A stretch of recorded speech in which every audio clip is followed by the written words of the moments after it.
Hey everybody, this is the ET Whisper webinar. Thank you guys for hanging in there. Sorry for the switch of links. Everybody will eventually find it. We left the link back at the old page to get that in. My computer completely crashed, and it was because I had an external object connected to it that was running a secondary program pulling videos off of external hard drives, and it was too much for the power supply. So I took it off. I don't expect another crash again. But we are back. Right now, Kalina's not going to be able to jump on her camera because we don't want to stress the broadband. We need to keep this as fluid as possible. So everybody, we're just going to be here for a minute talking. Kalina wants to come on and say hello. And can you tell them a little bit about how this is going to work with questions for those who are new to the question answer routine? Yes, it's going to be very similar to how we had our monthly webinars before. It's just there's a chat room. It's generally placed on the right side. You can also pop out the chat room, by the way. If you see the three dots, you can pop it out. I know sometimes it kind of moves around, flips around. You accidentally click on other videos. So if you want to pop it out, you can also do that and watch the video while you're chatting. And what you do is whenever you have a question, you just send it to me, and I ask that you send it once Rob starts going into neutralizing and oming. Go ahead and send it to me then, and I will start collecting those. And I think we should be able to get more than one or two questions per person, hopefully. I don't know. This is one of the bigger turnout webinars we've had, besides the accidental public one last month. So we should get at least one of everybody's questions, hopefully more. We'll see. We can't guarantee anything, but we will guarantee that we're going to channel for around 2 hours. We had to restart the webinar at 2:30, so we're going to go till about 4:30, maybe a little later, maybe a little sooner, just depending on how my body feels. That was pretty stressful trying to get back on, so I'm going to need that time to recenter myself. As most of you guys know, it takes 5 to 7 minutes or so to neutralize, and then I will be back to channel. In the meantime, Kalina's going to be, are you going to wait to take the questions or take them as we go? As soon as I start going over to the computer, which I'll be off screen, we're actually just going to share a camera right now because we just didn't want to take up any more bandwidth. We're not sure what's going on. We've had some interesting technical issues since we got very, very public.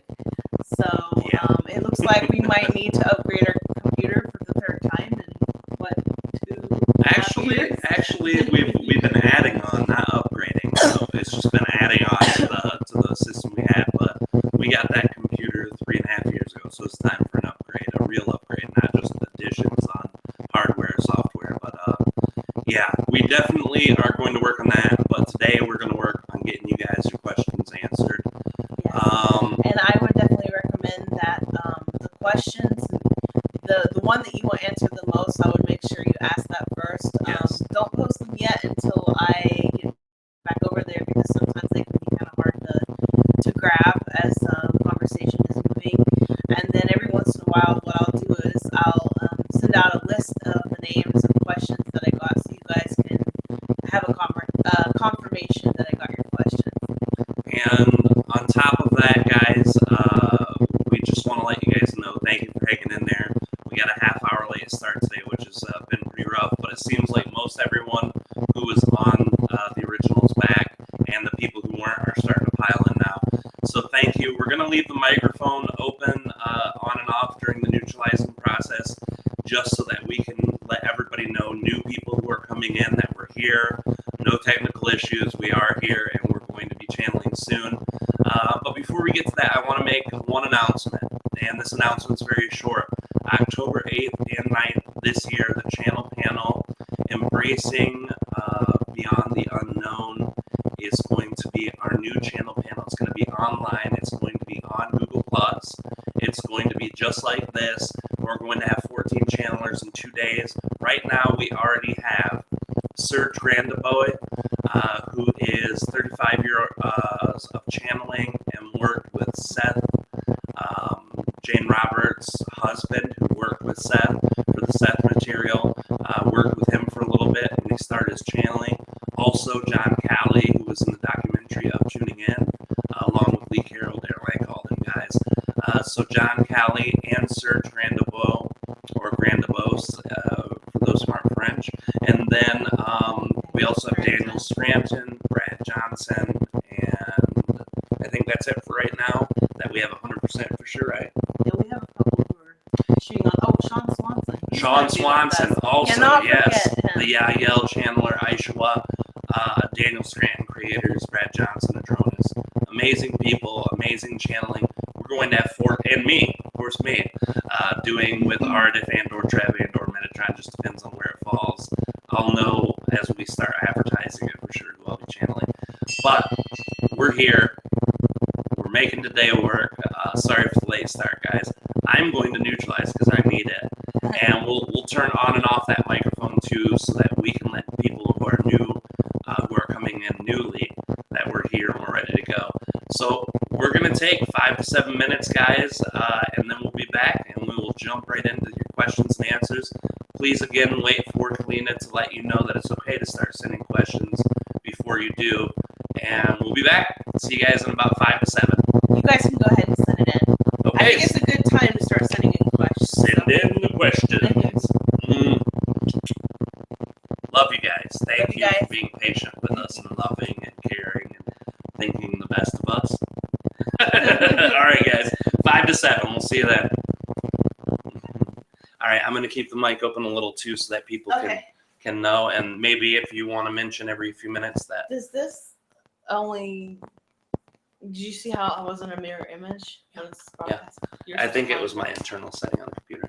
Oh, But mic's open, so if you want to, while you're doing questions, maybe while I'm neutralizing every 2 minutes, say, hey, everybody, we're still here. We're just getting ready for all the new people who come in. Yeah. Thank you, baby. I also have to check my emails. Everyone who had a link to that last one has a link now, sweetie. If they go to that link on YouTube, they'll be able to see the new link, so I wouldn't worry about it. Everyone's got a link.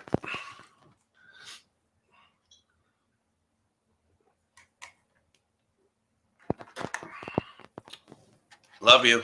Love you too.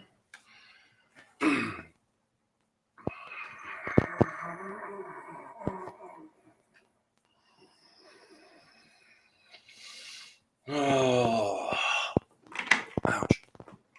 You okay? Yeah, just had to pop my neck. We're good. Me and Jeannie are fine.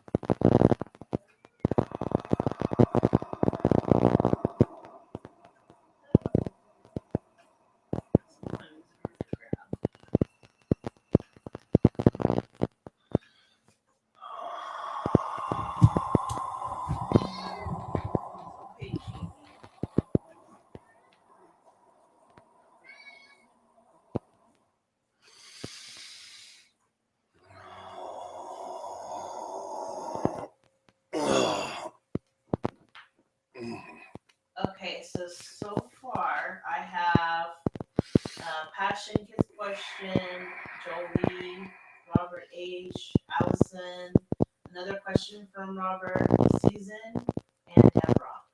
So I just thought I'd let you guys know. Oh, and here's the virus.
static, I see that you were commenting earlier that it was staticky and crackly sounding.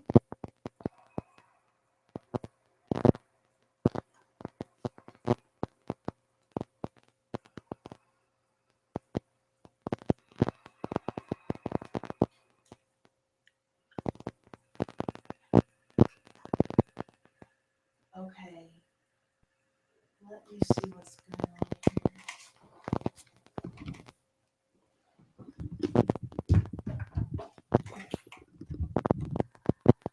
Maybe that's static.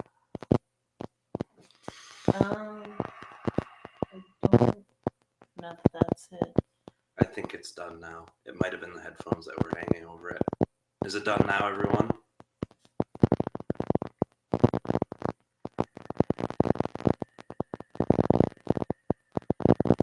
This is it stopping with the mic temporarily. Does that mean it started again, or is it good now?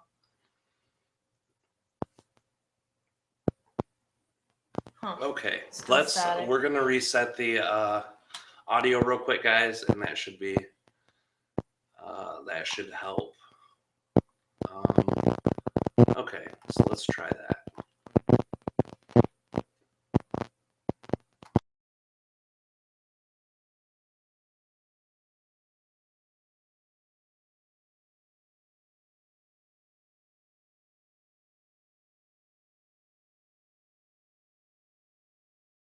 All right, everybody, is that sound better? Yeah, it's less. Okay. It's back again. I stopped, reset. Okay, crystal clear. Good, good, good. All right. If anyone else is hearing static or something, let me know. Also, like right now, you might hear a bump against it, and it's our cat rubbing up against the thing. But You should calm down. yes, it should stop now. All right, guys, I'm just going to take one more. Yes, thank you, guys. I reset the microphone, so hopefully that'll do it. I'm breathing just for a couple more minutes, then we'll jump in, guys. Thanks.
Okay, I was collecting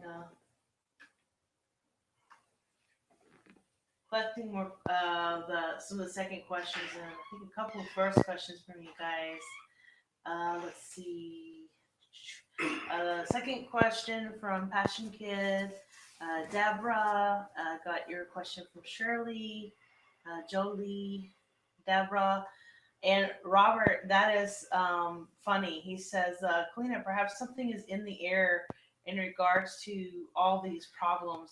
There's like a number of things it could be. I know that a lot of people say that sometimes there are entities that will deliberately try to interfere, and I'm not gonna say that is or deny it.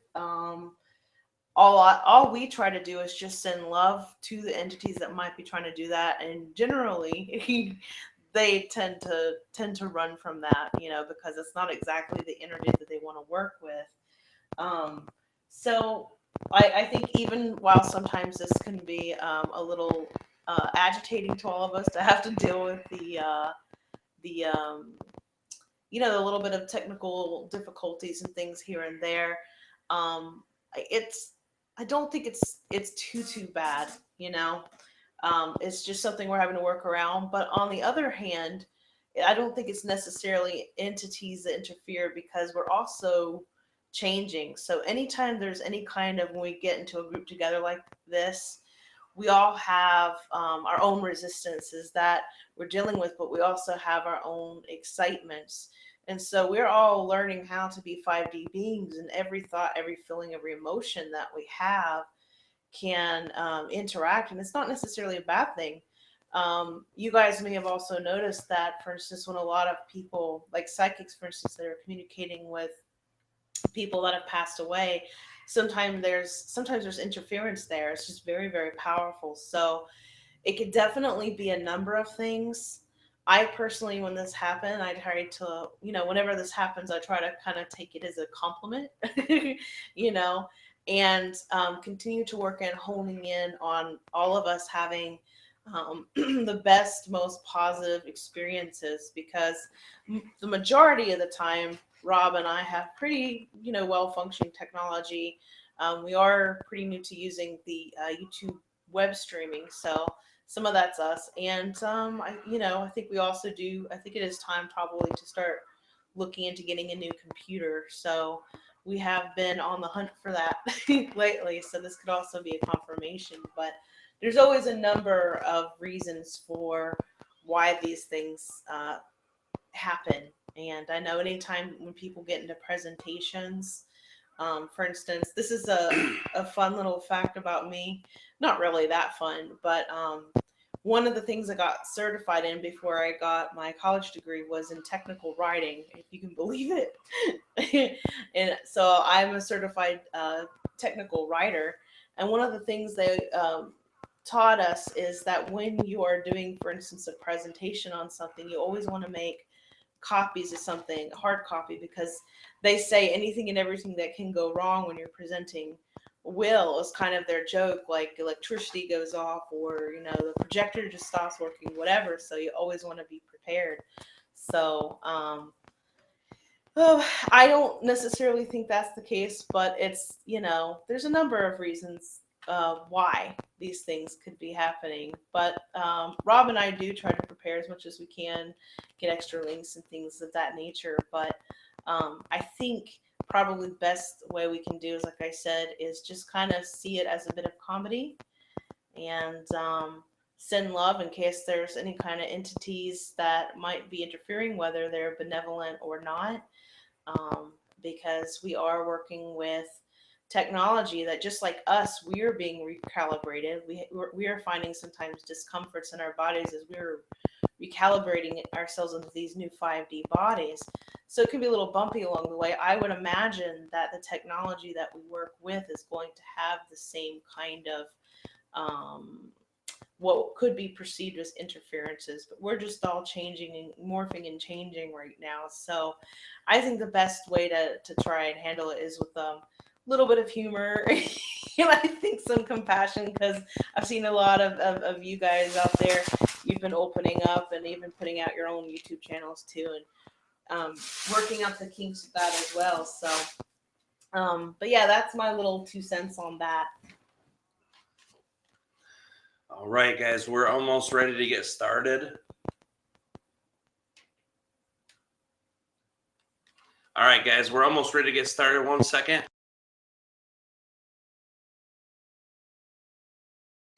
All right, everybody, we are coming back on air.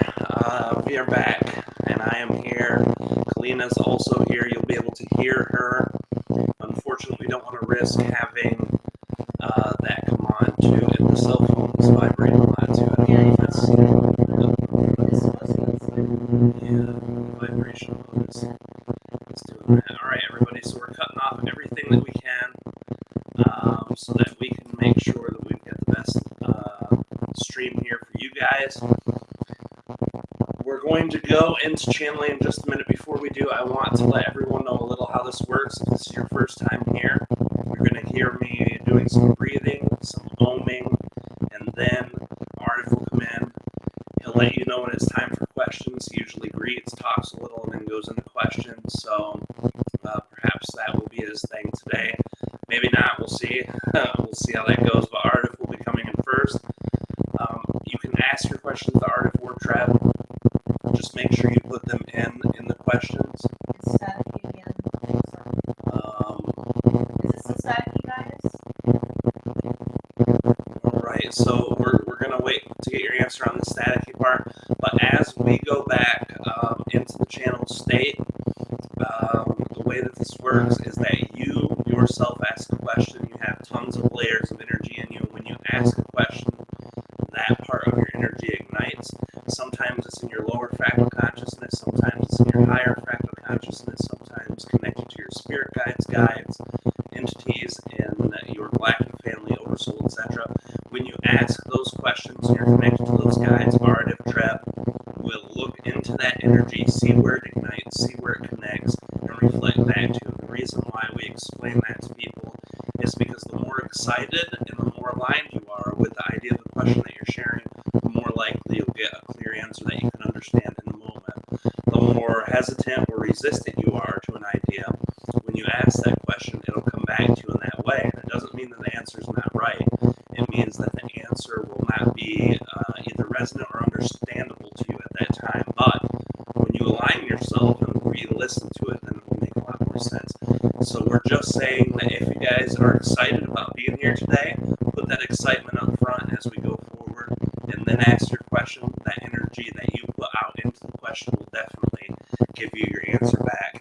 I'm going to put my phone away in case it's so nice. All right, everybody, and we're going to wait for a minute to see if there's still static on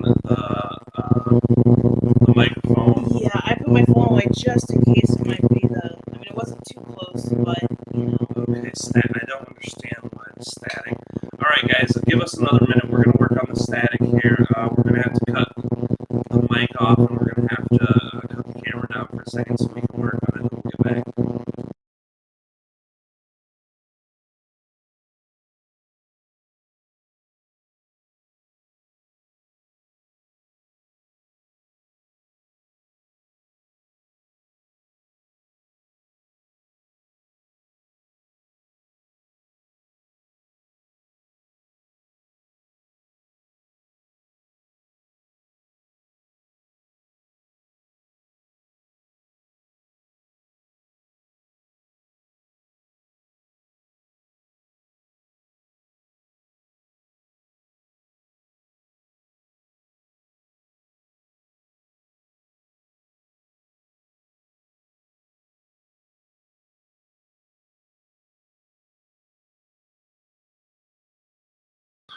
All right, everybody, let us know how that sounds now. We're going to let it go for a minute or so and kind of let us know if that sounds better now or not.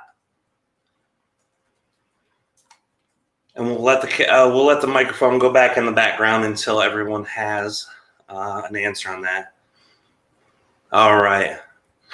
We're hoping it'll stay good. We went to fix this. So just give me one more minute, guys, to clear out a little more of that energy for me to be neutral, and then we'll go from there. So just another minute or two, and then we'll start. But all of you heard the intro, so when I come back, we're definitely going to just jump headfirst in. So it's almost an hour after original starting point. So we'll run this, guys, until a little bit before 5. And that way we have the whole 2 hours, because it takes us usually 10, 15 minutes to get in and explain and talk to everybody. So we'll run it right before 5. And sorry for you guys over there in Europe, because we know you're staying up really late to do this. So. We know, judging from Aridif's personality, I wouldn't be surprised if he just like jumps right in. You know, we'll see. So, but you might want to comment on what that was about. Yeah, we'll definitely check in on that.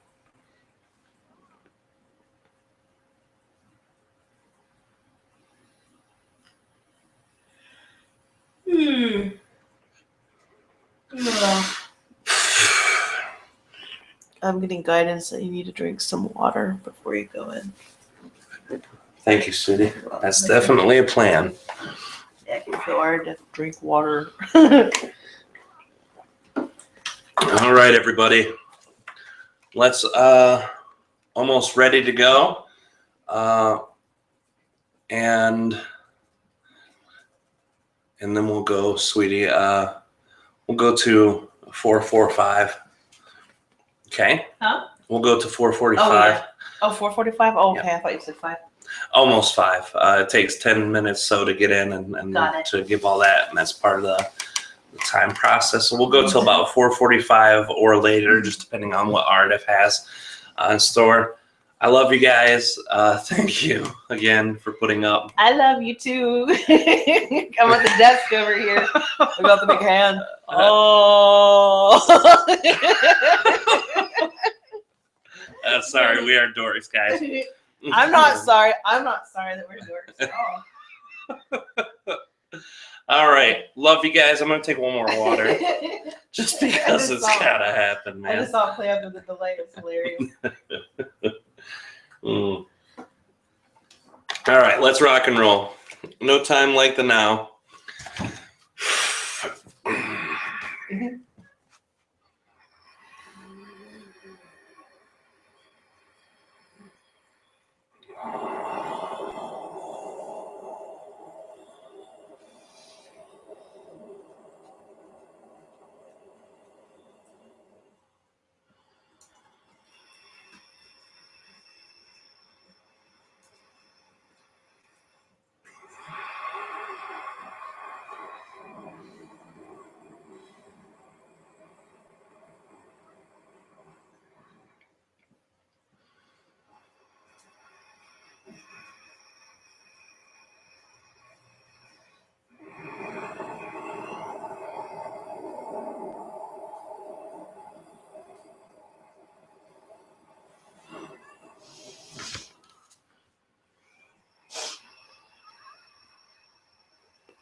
Our cat Cheney is getting very relaxed too.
Greetings to you all. This is Aridif. That is Aridif, and this is its spell. We understand you have many queries in this day, but before diving into those queries, we must express the most common and repetitive expression in which we have given, and that is that you are loved. And when we express you are loved, in our perception is of utmost importance in all things expressed in this day. Normally, we would speak to you for a certain period of time about goings-ons, but we have recently done this in our expression of your previous Wednesday evening.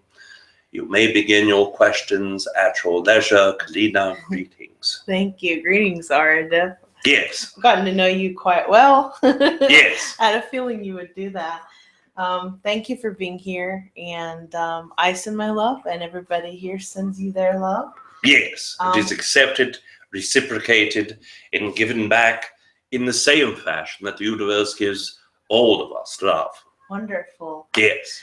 All right. So our first question comes from Passion Kid, who asks you, what am I here to learn and teach? What is my soul's mission? Yes, first of all, when asked this concept by many humans, we give the same answer back. That there is no one purpose, there is no one design, there is no one creation to end all other creations. When you are born, you understand that there are many probabilities that are set in front of you, and that in that period of probabilities, you do have a general theme that you desire to play out. And setting up that theme gives you the opportunity to have the highest probability of playing in one area or another of that certain theme. So you get your patterns, you find the area of the world in which you desire to incarnate, you find the people who are going to raise you after being born, you find the community and family of those in which you have the greatest opportunity to grow into that experience. And then you have your experience. Now, there is a thing that many of you here called the Akash or the Akashic Records. This is a representation from mostly your Native American Indians that have connected to you all from the past and teaching that the Akashic Records is a record of all things in your past, future, and now. All things knowing what your path is. And there is an understanding that there is some correctness to this idea. There is an understanding that parts of that energy are correct, but there is also a great deal of misrepresentation in those ideals that are shared. The Akash and Akashic Records are only from the first etheric layer in all 7 etheric layers surrounding your Earth planet, connecting to its people. When you meet your daily psychics, when you meet entities that go and you ask, what will my future be? And they tell you, this is a finite concept, nothing else will happen. This is the only way that this represents itself. Then you know they are only reading from that very first layer of information. Within the second and third layers of information, all the way to the 7th in some circumstances, is a representation of probabilities. That is what your life is a construct of probabilities due to your vibration in a moment, due to your beliefs, due to the percentage of investment in those beliefs, your actions, and also your thoughts, as they impede your reality from areas of the non-physical consciousness and your chakra systems, along with your guides who connect to that guidance system. So, now that we have laid out all the manifestations of the entire techniques that it takes for non-physical energy to manifest itself into the physical reality, we will express for your own certain energy. There is a great deal of many things that it can be. Many of these energies that it can be are representations of you yourself finding your spiritual essence. In many incarnations before, there were a great deal of physical things that you had to play with. You were a soldier in many lifetimes. You were a warrior in others. You were also an entity who used your physical body in other ways, not just fighting. There were some lifetimes in where prostitution was an idea. There were also many incarnations in where you just stuck in your fields and sowed your vegetables and roots, and all of those things were content for you. In this lifetime, you wish to expand in your spiritual essence. You wish to understand the truest nature of yourself, and that is the theme. The way it plays out is up to you. By moving forward in your own environment, moving forward with your belief systems, moving forward in the energy of your own desire, you can choose what your next step is. There is nothing written so permanently in stone that it cannot be undone.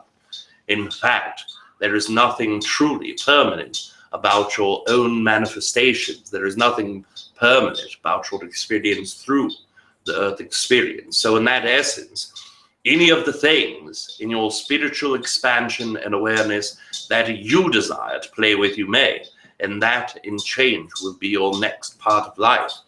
What we can suggest to you and what we see some of your guides sharing is that within sound vibration, there are ways to expand. By playing with these, you will be able to learn not just about yourself, but also about sharing information with others that can allow them to use sound vibrations to the benefit of their own health and expansion.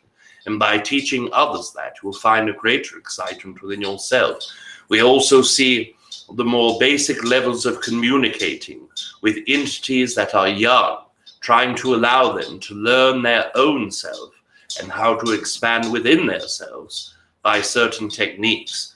These are the ones that are highest in your probability in this moment. We thank you. Thank you very much, Aridif. Yes. If you guys give me 1 second, I gotta fix that that sound. So I'm gonna cut the camera for just a second. You need some water? Yes, we will hydrate Rob's throat. Thank you. I'm gonna cut this off since I'm not tall to reach it. It's making too much clicking and just turn the air up higher over here. Yes, we understand. I want these guys to be super comfy. Okay.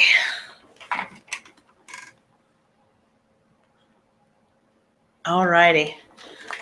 There we go, guys. Sorry about that clinking in the background. I was like, oh my gosh, now the fan's going off. The handle sort of clinking on the glass part. So I was like, okay, I'm going to grab that. So, alrighty. Whew. All right, so our next question comes from Jolie, who says, what is my star heritage? Yes, you are a human, which means there are a great deal of many things within your own physical lineage and also within your energetic lineage. Now, when it pertains to your own specific energy as it reaches out into the galactic consciousness, there are a great deal of energies that you share. You understand both Sirian, Arcturian, and Andromedan energy very well. There is also constructs that allow you to connect to entities that have no identifiable name, no reference in your own historic records of extraterrestrials. Some of these entities are in the constellation you would call Orion. Some of these entities are in the constellation that you would call Perseus. And some of these entities are also in the constellation you would call Heracles. So in all three of these constellations reside stars that have no name to the human tongue and have races that have never directly connected to humans in a way that was recorded such, so that you would be able to identify who they are, what they are doing with Earth consciousness. Now, when you are looking outward into the galaxy and you feel the energy of these certain stars that you see in the sky, when you feel that connection to your own heart, some of this is due to your connection with these entities, but some of this is due to the vibration of the star itself. Now, you understand the star is an overall manifestation of all of the planets that surround it. And in some cases, for those stars without planets, they are only a manifestation of a collective consciousness that does not wish to exist within that first to sixth density realm. They only desire to be in what most of you would perceive as an eighth density physical being. To manifest yourself as a star in that accord would mean that you are no longer interested in that idea of becoming a rock or an elemental, then an animal, then a human, then raising your vibration to sixth density consciousness. But even those experiences that lack the evolution from first to sixth density still have a great deal of learning that can be done. And when you are feeling those stars as you look outward, you are feeling the parts of the evolution from those that you've experienced well beyond this incarnation cycle. When you have worked with Earth consciousness, you have allowed yourself to see every part of humanity from the beginning of your time to the end of time and all things in between. Now you are focused in this time, in this era, and all of those star systems that are connected to you, and all of the ones that you feel connected to when you are looking out, are still playing a part in this incarnation, but also your previous incarnations and probable future realities are calling out to you one at a time, asking if you desire to be a part of their incarnation cycle. In the essence, what we would suggest to you is start looking at this collective consciousness or constellation that you would call Lyra. And by looking at that constellation, it will give you representation of energy that will be very fitting. Now, we understand Vega sticks out to you very strongly. It is partially due to it being the brightest and luminous star, but it is also a part of their energy that is calling out, asking if you can be connected to it. And we thank you. Thank you, Aridif. And Yes. I wanted to point out that I believe it was last month or the month before last, Rob actually had channeled a Vegan entity, an entity from Vega. So that's definitely something to check out. On Without the air that is within the room, it is becoming quite stale, which is causing the temperature of Rob's physical body to become much higher than it will take for us to be able to channel as approximately long as we are able to. Okay. Do you want me to turn the air conditioner higher? No, we are speaking of direct air above. We understand there is an issue with dealing with this construct. Yes, I'm not able to lower, to keep the sound. So we are able to control Rob's physical body for a small part. If you are desiring to turn on the air above, we will work with Rob's body to reach the string. Okay. To pull it downward. Okay, 1 second, guys. I will go ahead and do that. I'll cut this on. I'm sorry, I thought the air has been going on high, full blast. Yes. Unfortunately, by the amount of energy that is drawn through Rob's physical body, it is not enough yet. I'll assist you to the right. I think that's the light. That is the correct concept, and we will move forward when you are ready. Thank you. You're very welcome. Okay, guys. Sorry about that. Okay. Our next question is coming from Robert, and he says, can you expand on my connection to the Venusians? What is the history and how are they connected to us? Will these entities visit Earth soon? Yes, first of all, when you are looking at Venusian consciousness, just as your Earth collective consciousness, there are several incarnation cycles involved. Now, when we express the concept incarnation cycle, what this means is the entire embodiment of a certain race within your own Earth incarnation cycle, the larger cycle. There were 4 smaller cycles involved. In the Venusian consciousness, it is the same. Out of the 4 incarnation cycles that are smaller with the Venusian consciousness, only one of them are embodied in what you would perceive as the 6th density consciousness. There are very few, there are less than 8,000 beings that are embodied upon that planet that are in 6th density. They work as a very small collective consciousness, not just to work with humans or not just to work in the solar system, but for their own need of evolution. You are connected to those who are in the 3rd incarnation cycle, ones who no longer physically embody, but you also have a great and deep understanding that just because they do not exist in this time does not mean they are not accessible. To experience the Nihole collective consciousness is also no longer physically embodied into an incarnation, but yet you are able to speak to the 6th density version of them.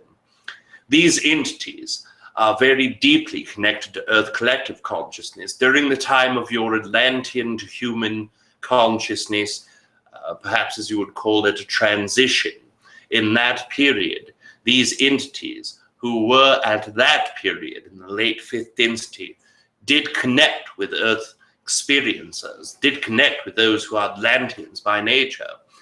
In one of your incarnation as an Atlantean being, you worked with the Venusians telepathically. You worked with them as they taught you a great deal about the history of this entire solar system collective consciousness that you reside within in this moment. They also taught you a great deal about the Khen Key.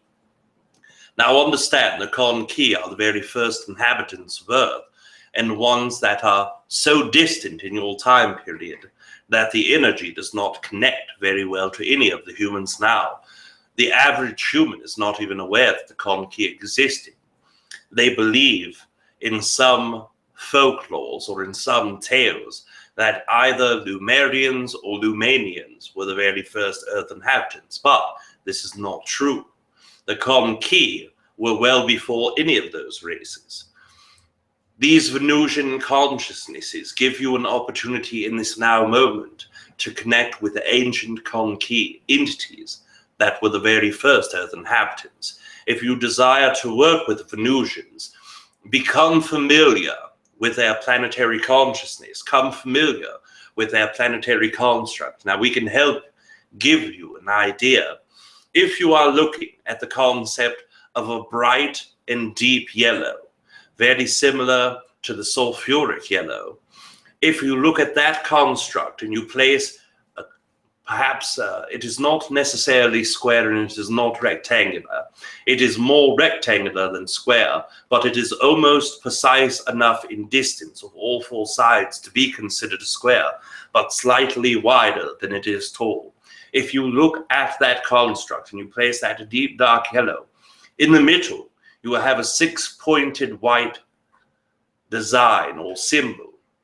This is not just a hexagon. It is a hexagon with lines stringed inside the middle. And if you are connecting all of the edges to all of the lines directly across from one another, then looping the very top ones from left to right and from the bottom from left to right, you will find a very similar concept to a Merkaba placed within that structure. And that is in white, and each of the lines are black. If you look at that idea, draw out that idea upon your paper or even on your computer graphics, then you will be able to start feeling that symbol of the Venusian ancient consciousness.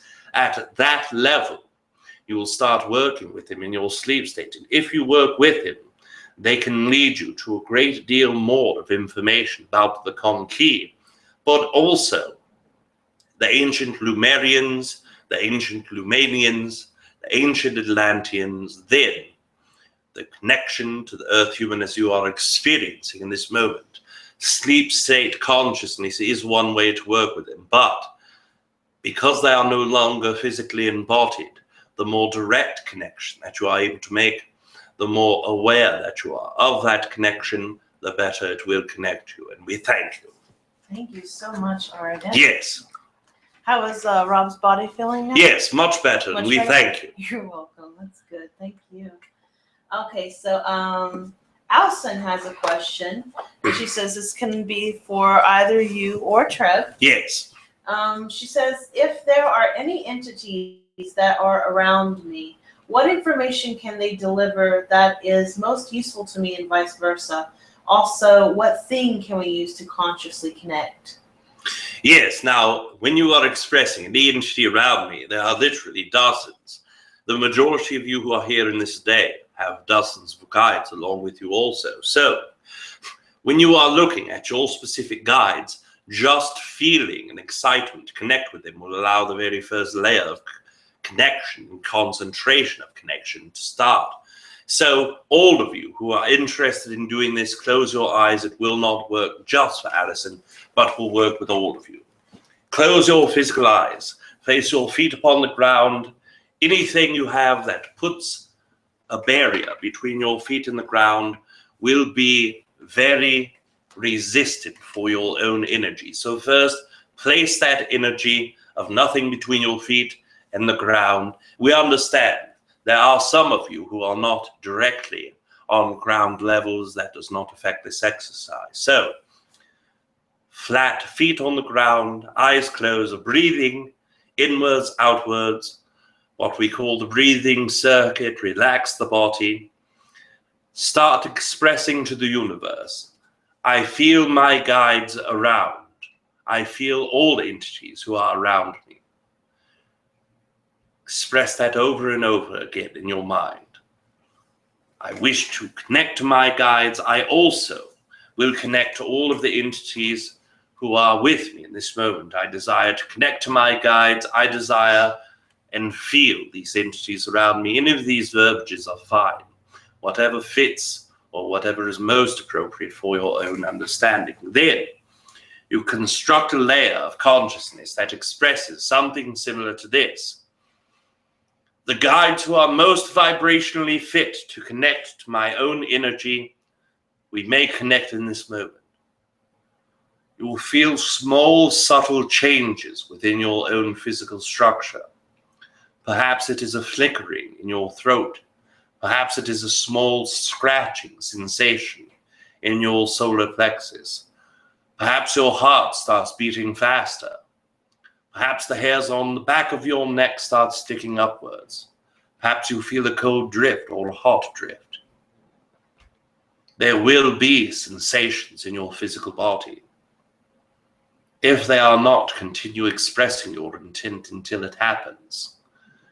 When those entities connect, when you feel that physical sensation, take note of where it is. If it starts in your throat, then you understand these entities are trying to work with you through your throat chakra. If it is on the top of your head, it is the crown. If it is down in your genitals, it is the second chakra. If it is within the center of your chest, your heart, understand where in the body the physical sensations begin, then correlate it to the nearest chakra. They are trying to communicate with you in that way. Then you will ask yourself, what does this chakra entail? What energies fits within this chakra system? What are the chakra's emotional responses for? What is that chakra's emotional connection for? In the heart, it is love. In the throat, it is wisdom. In your third eye, it is outer vision. All of these have different definitions. Find the emotion and the theme that chakra plays, then start exploring that emotion. Let us use the heart because this is the easiest chakra of all. Love. Love.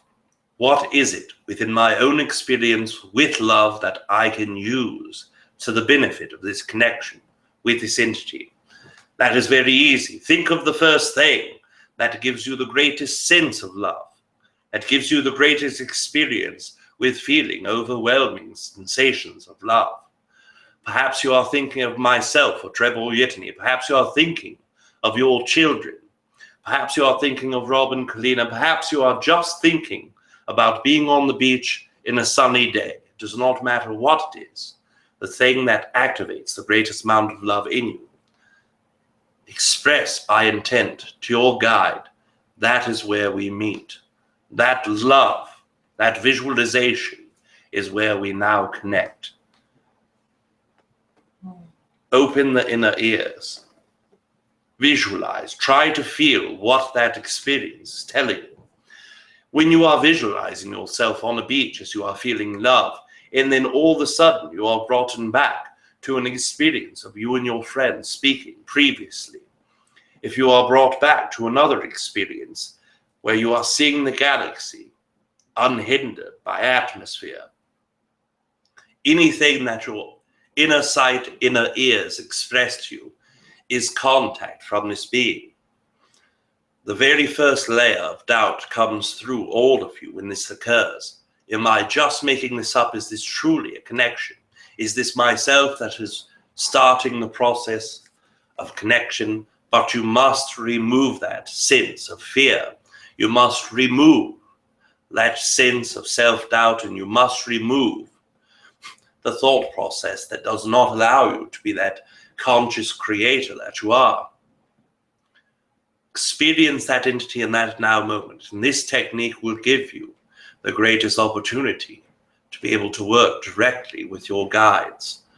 Now, in that expression, there are many entities that are truly desiring to connect with you in the moment, and what they have to express to you is a great sense of love, a great sense of connection, and desires to work with you more. Use this technique. Use it while you are awakened. Use it before sleep state. Use it anytime your excitement is there to connect, and we thank you. Thank you so much, Aridif. Yes. All right, let's see. We have a question from Susan. Yes. And she says, aside from what is obvious, is there a common thread that we are not aware of that brought this particular group of people together today? You are loved and missed, Aridif. Yes. Now, as you've expressed, there are very obvious common threads. The desire for expansion, the desire for communication with extraterrestrial, all wisdom-based or oriented consciousnesses. That is your common thread that becomes obvious. But in the not so obvious concept, what is brought in together today is more about self-awareness and realization. Now, again, that covers some of the common threads, the more obvious threads, but the underlying means in which each one of you can communicate to your own self or learn how to open your energy becomes less obvious. In this specific group, the underlying thread that is opening communication is working on the perception of removing doubt from oneself. That is what all of you have in common in this moment, moving that energy out of you that seems to desire to have resistance in the times where it is important not to have it. Communication with your guides, the number one included.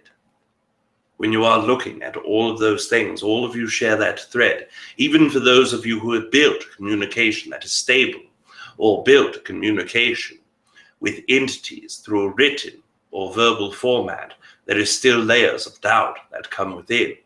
Moving past that energy is what gets all of you to be able to share that common thread of energy, to remove that self-doubt, to remove that layer of resistance.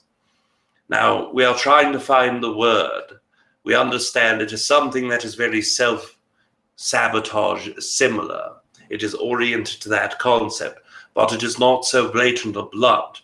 It is not that you are trying to do harm against yourself or you are trying to bring negative experiences toward yourself, but it is an energy that, because in the depths of all of you who do not feel that communication is possible or do not feel that you are worthy of having such great communication or such clear communication, that part of the deepest internal, unknown, unconscious, and subconscious thoughts rise within every entity involved in this day communication, even to the likes of Rob's own energy.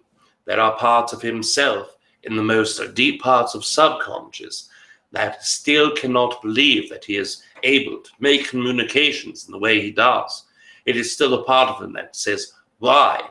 The person who I am, so plain, so regular, who has had a difficult life, who has been through a great deal of adversity, why someone is this nature? There are much more people involved in the Earth planetary collective consciousness that are more worthy or more trustworthy or more amountable in their own experiences who could have allowed that first connection to occur. Many of you know the story of his own energy, how he came through a great deal of adversity with his child and with his own inner struggles. At that point in his life, he would have had the thickest thread of all of you. Before connecting to Treb Bor Yit NE, he would have had that thickest part of himself that said, I am not worthy of gaining access to such a great experience. But by having that experience, it allowed him to move a great deal of disbelief. But you all are human. Even those of you who have removed 90% of your string that is attached, there is still a great part of that energy that lies within the subconscious. And the reason is because from the day you are born, you are conditioned to believe so. From the day you are sprung into your existence, vibrationally learning from all around you, you have already expressed, I am going to be human. That means, by default, I will carry resistance. That is the not so obvious thread that comes along with each and every one of you co-creating today. We thank you. Thank you so much, Aridif. Yes. And tell Treb to send love to Rob from all of us. Yes. Thank you for sharing. Deborah has a question, and she says, 3 days ago, while in a yoga class, I felt multiple reptilian beings around me. They seemed to be curious and amused. Please explain who they were and what they were doing. Thank you. Yes, first of all, your experience with reptilian energy is not one that is new. You have experienced that a great deal, many times. These entities that you are experiencing today, not a new reptilian race, one that you have confronted or connected with many times before. These entities are what most of you call the Earth reptilians, the beings who were here before humans, the ones who were hybrids of those that you call dinosaur entities. Those entities within themselves have connected to humans a great deal in the last 500 years, more so than they ever did before. Understanding that your own race of humans, that the expansion of your population has occurred in such a great way that there is no hiding of their energy. There are too many who are psychic intuitive that are able to pick up on their energy. And in this moment, where you are finally going through that experience of expansion into your self-awareness and into your psychic traits, that is where these entities are starting to reach out to some of you. They understand there is no fear from you when it comes to certain brands or energies of reptilians, and they also understand you have no ill intent for them. That is why they felt your connection. Before you walked into that arena, that specific yoga place, these entities were not aware of you. These entities were connected to others' energies in that vicinity. And in that facility where you co-created with others, these beings saw you instantly when you came into their spatial awareness. They saw you for the expanded, open-hearted being you have become, that you have transmuted into. They continue looking at your energy and desire to understand more about what makes you different from many of those who they have had the opportunity to co-create with in the human experience. Those entities that worked with you in the yoga place, although their hearts are open, although they are understanding beings, they still do not have the capacity to connect to other friends that have great heart chakra openings. To see the heart chakra in your own case expanded so greatly, it truly amazed them, and we thank you. Thank you very much, Narada. Yes. Okay, good. I'm glad I asked you, Omira. I had to make sure. My brain just had a blip. I'm like, wait, did I read Omira's question? She's next in line. Yes. So she asks, can you confirm that my husband, Ikli, and I have hybrid children together? And if we can connect with them together and with your son, Lewis, what are your thoughts? Oh, yes. I think she meant our son. I was like, Aridif, I didn't know you had a son. So then I realized she's talking about her son. Sorry about that, Aridif. Yes, we understand. Now, when you are going through this concept, yes, there is a confirmation that both your own self and your husband's DNA has been taken, which allows the hybrid children to be produced in that area of consciousness that you would call high fourth density. That is where your own construct of energy began. Now, in this question, we are not sure if it is pertaining to the fact that they are desiring to know more about their hybrid children, or if the hybrid children will relate to their own previous child. Thank you, Arda. Yes, before stopping or diverting from this question, we will answer to the parts in which we are aware. Okay. We were looking for more information, but perhaps there is none. Ask it again. Sorry, I was a little distracted. Yes, we understand. The comments. Yes, we understand a great deal of this takes multiple efforts and concentration. We understand. What we are saying is we understand the question as it pertains to the energy of their co-creation and hybrid children, but we are not sure if it is meaning. Is there a connection to their child to the new hybrid children, or if their child now is a hybrid child? What we will give you is this. Either way, we are able to answer in this way. Okay. Yes, we are looking at the construct. Yes, there are hybrid children between the two of you and what you would call high fourth density, and the children are even moving into fifth density as you speak. So in that essence, they are in vibrational levels above yourself. Now, as it connects to your child, they are not directly or lineagely connected to that being. They are not of the same race. Your child is a human being 100% of the way. Your hybrid children are mixing both your DNA with your husband's and also their own DNA. So it is more than one energy that is co-creating that hybrid style of energy. As it pertains to the children themselves, they will be connecting to both you and your husband. They already have been in seeing you, perceiving you, watching you, learning directly from your own experiences, and then connecting backwards to the energy and idea of learning what your son knows. They are very wary about fully embracing, watching over your son, because they understand that in your perception, in your own eyes and in your husband's, your child is a minor. Your child is not able, in society's perception, to decide their own choices fully, that there must be regulations and rules to accompany. So they do not wish to spend too great of a time observing unless both of your permissions are given. And we understand your own consciousness desires that co-creation. Your husband's is still opening at this moment. So in that essence, the more allowance that you give your hybrid children to watch your earth child, the more that all of you can co-create in one day, after you have learned how to connect them energetically, and they learn how to take their own consciousness, break it down to manifest a physical body into your reality, the quicker you will be able to experience that co-creation. And once that occurs, the physical interactions will be not only in the beginning place, but will be much more stronger than your non-physical communication. And that involves all three of you. Thank you. Thank you, Arda.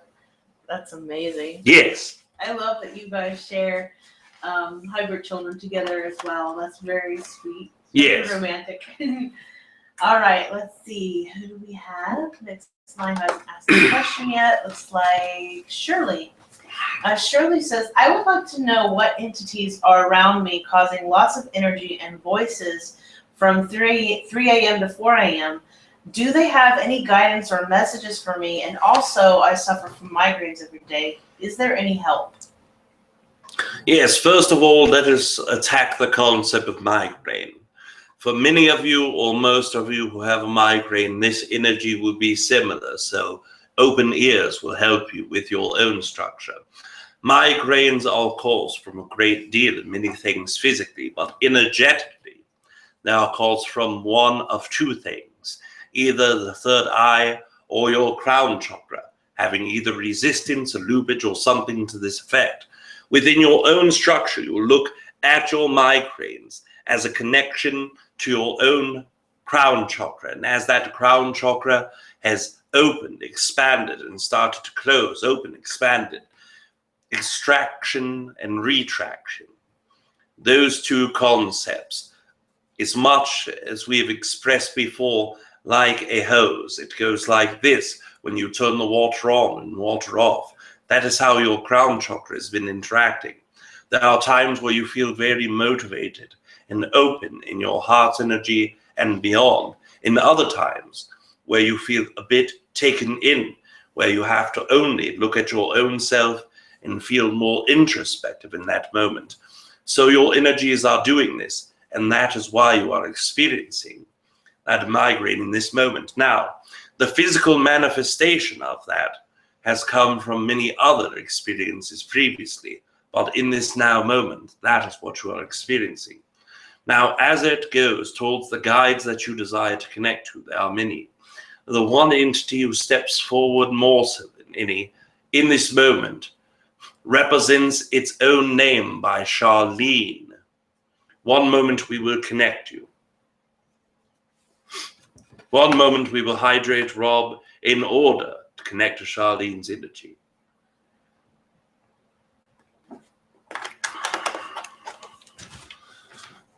One moment.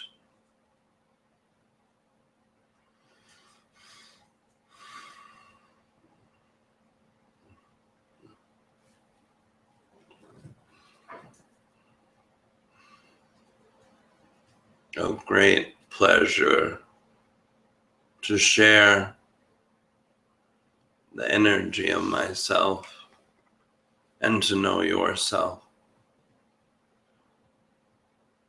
I share more than just my energy. In the last 2 years, I have shared a great deal of myself with you. I have shared so much that it is impossible to tell you the amounts of hours, the amounts of minutes and seconds involved. Over a 2-year span, or right over a 2-year span, I have tried to share and communicate some ideas that will help you connect to me more. My name, being Charlene, is a representing.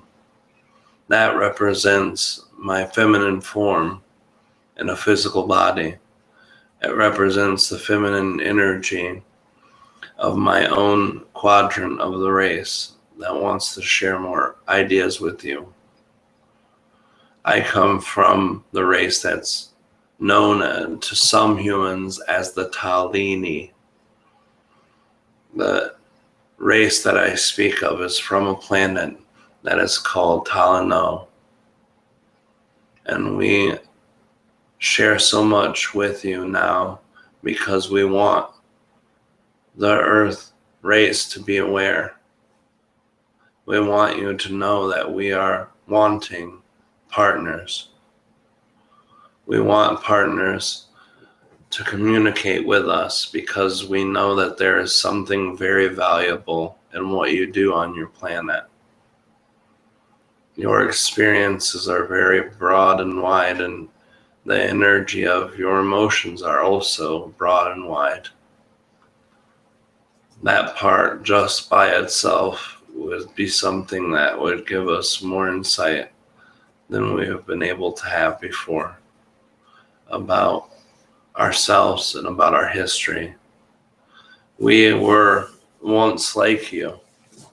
We were once just like the human forms who carried humanoid bodies and who carried high emotions.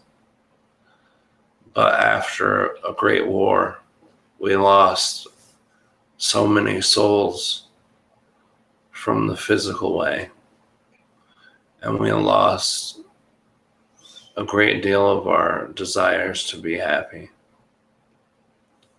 We could not get past the damage that we did to one another. The deaths of over 85% of our population. The one war that caused damage was our own doing. So for many hundreds of years, we shut down our emotions and tried to heal the rest so that we could survive.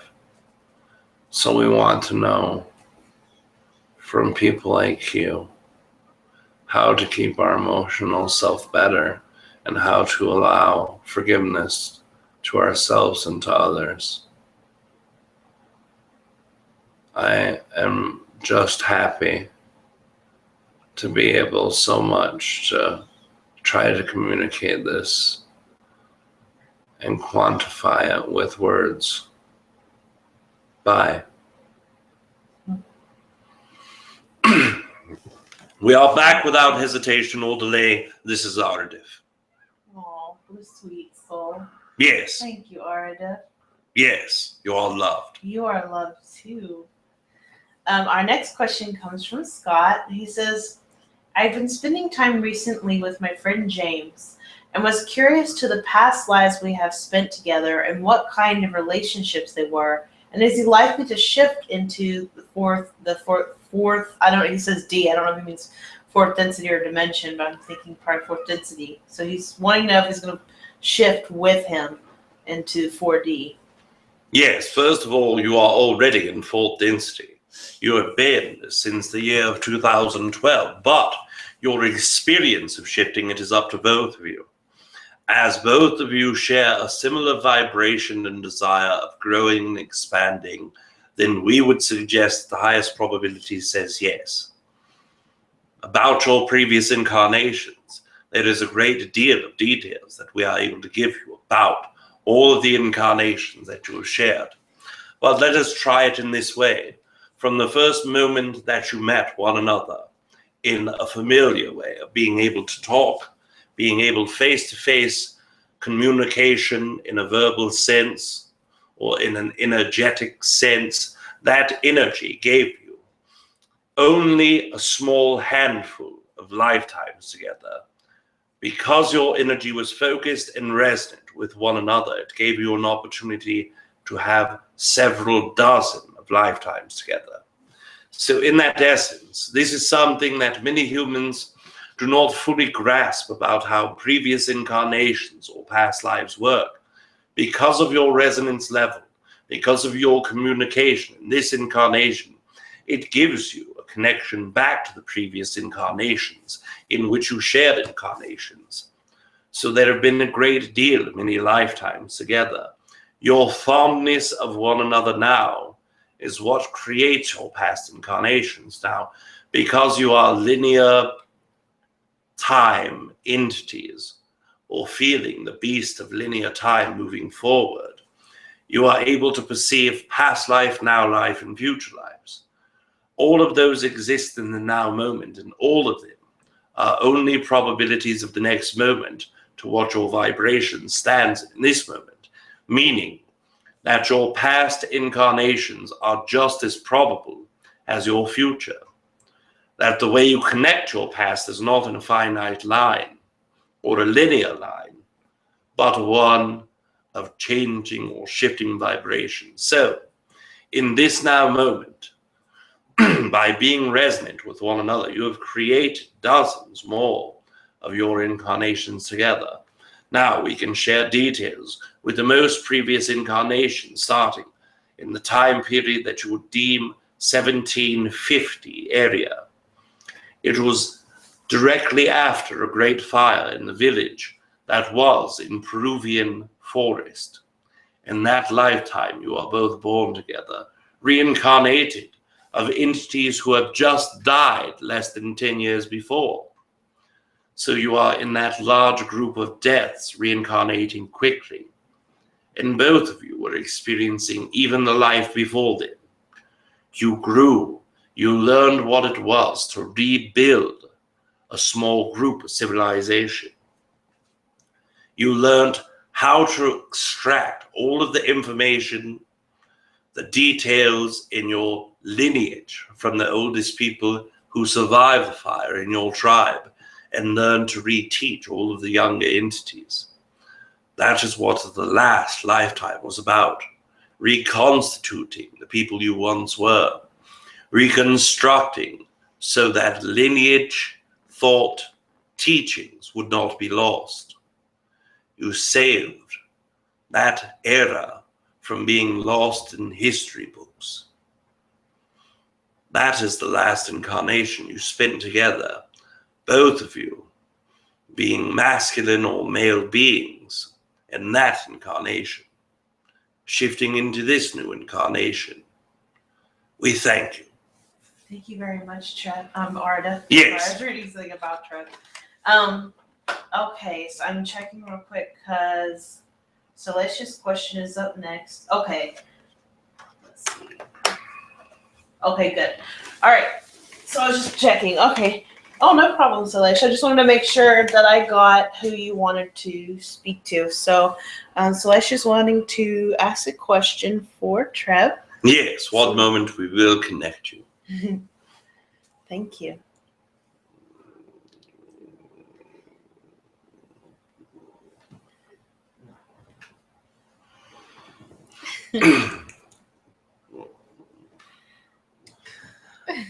Good evening, Kalina. Good evening, Treb. How are you? Yes, I'm doing very well. And how are you doing this evening? I'm doing great. It's always wonderful to see your smiling face. Or your face through Rob's face. Yes, and it is always wonderful to see your smiling face through Rob's smiling face as well. Aw, thank you. So, Salish has a question for you. He says, what is the optimum way that I can connect consciously with my higher self and or guide? And are there any entities waiting to connect with me? Yes, there are many entities that can connect with you through your higher self, through the oversoul, as you have connected with many beings previously. But the optimization for your own connection occurs by learning a certain variety of meditation that allows that access and stream of higher self to be most continuous within your information. Now, it is not saying that your own higher self is not connected in this moment, as it always is. It is always streaming from the higher self to the lower fractal self.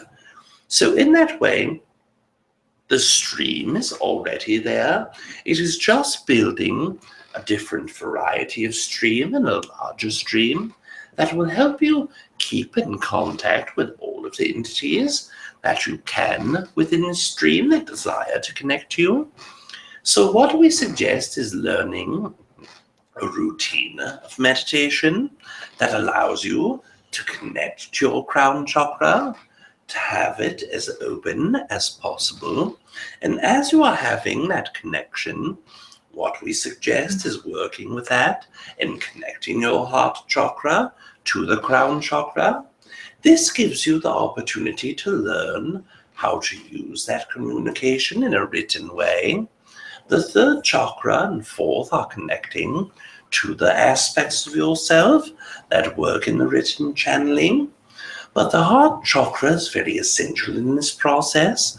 So what we suggest that you do is place a connection from your crown chakra to the third chakra. And as you are connecting your crown chakra to the heart, then you connect it to that third. So they are all in one looping system. And as you do this and you are breathing and relaxed, you allow your hand to start doing circles that are counterclockwise for approximately 2 to 3 minutes, and then for 1 minute clockwise. And after that, you start doing figure 8 signs or emblems. And after that, then you can allow your hand to move as it desires. And you will first start with the idea that if I am making an X sign, that means no. And if I am making a circle sign, that means yes. And then you will connect with an intent to connect your guides and say, I am working with my guides. I desire to work with you. Making the X with the hand if you are answering no, and saying yes by creating a circle in the hand if it means yes. And then you will start very firstly with a guide that is closest in vibration and express whomever it is easiest to connect to that is vibrationally similar or vibrationally the style of entity that I wish to work with. I wish to ask you this question, and then they will answer X with no and circle for yes. And the more that you do this, the more it represents that you are getting a better flow. And that is your very first construct of channeling most directly to your guides. Oh, thank you, Treb. Yes, you are very welcome. So, Omira says, first of all, hi, and she loves you, and you have Yes! permission to connect with her and to connect as you can with her hybrid kids and everybody involved. She says, my son Louis is having so much fun in his dreams, flying crafts and just playing with other kids. Can you tell me if he is having fun with his hybrid brothers and sisters? Yes! First of all, I would tell you more so about those dream states because he is open to the idea of working with entities from, as you would perceive, outer space. He has allowed himself to work in that third tier of dreaming. And in that third tier of dreaming, he is creating experiences with other beings.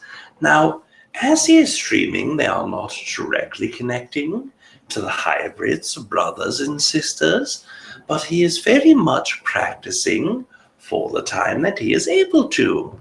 When he works with all of your permissions, and as he works with his own permission, he will start building more and more communications with the entities that are perceived as hybrid brothers and sisters. And the more that he places excitements towards these dream states about this idea, the more he will find that the dreams become less repetitive or less similar and find more differences with the beings that he is flying with and the entities and the crafts that he is flying with. And when he experiences that shift of very different beings that he is used to working with, the more that he will see the true extent of his hybrid brothers and sisters, and the more excited he will become. Oh, thank you. Yes! Adorable. Well, the questions that I have moving forward for the second round, there nobody has specified, except for Celeste. She does have a second question for you, but I'm going to go back around in the order that they came. But my point is, no one specified whether Treb or Aridif, so I assume that means that they're leaving it open-ended for whoever's more excited to answer. So Robert has a question, and this is going back regarding the Venusians. He says, is it true that they send an entity named Valiant Thor to the Pentagon, and can you provide a message from a Venusian? Yes! Let us express that in this concept of Valiant Thor, there are energies of entities that have worked with Venusian consciousness within the area that you would call government officials, but we are not perceiving an entity that is working directly with the construct of government as you would perceive it in this moment. We do not see an embodied vision or version of Venusians in this moment that are connecting to any entities upon the human existence in a physical way. What we see are non-physical beings that are working in the state of high sixth density and very seldomly connecting directly to human consciousness because they are aware that working one-on-one with humans is much less effective for them to work collectively with humans. They understand humans much more than many races do because they share the same solar system collective consciousness with all of you. So in that state of connection, we are not, as you would perceive, sure or positive of the connection to that energy that you have with these beings in this moment. But in that essence of entities working with them, if you desire to work with them more directly by placing an intent, you will always heighten the probability of working with them and of them connecting to you as part of the collective consciousness. So in that essence, we see a very great excitement to work with them. Thank you so much, Treb. Yes! I'm getting in some requests that people are specifying if they want you when I get back around. We must express that we must use the host physical body to disengage for one moment. Sure. As his own physical body must use a restroom. Okay, I will cut the camera for just a second. Yes! Rob can get up and stretch out, use the restroom. I will help assist you. Did you want to bring, there you go. Aridif is a little easier to bring forward to assist to use the restroom.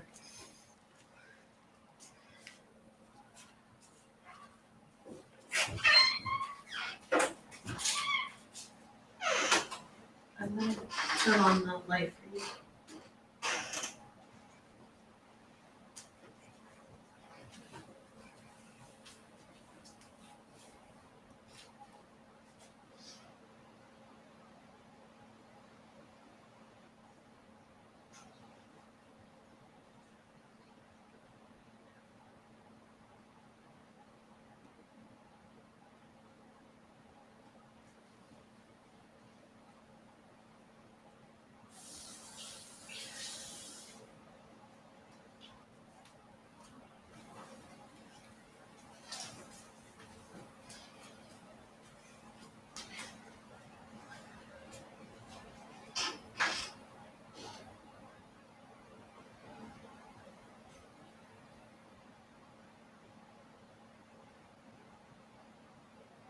Yeah.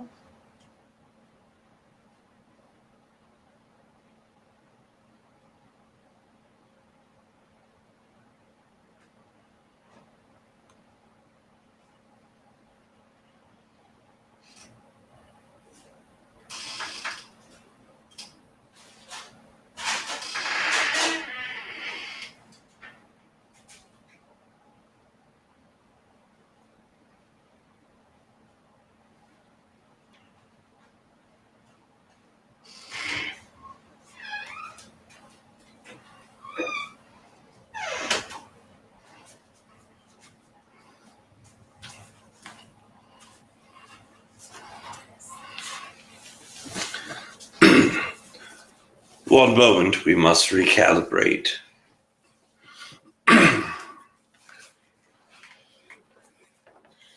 Get some water for you here.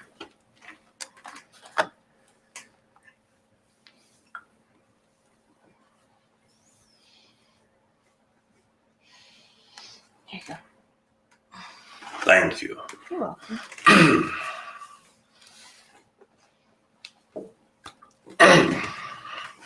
Well, back without hesitation or delay. Yet again, this is Aridif. Okay, let me turn on the camera. Yes. Okay. All right. Let's see. Who's next? Okay, so we have our next question from Passion Kid.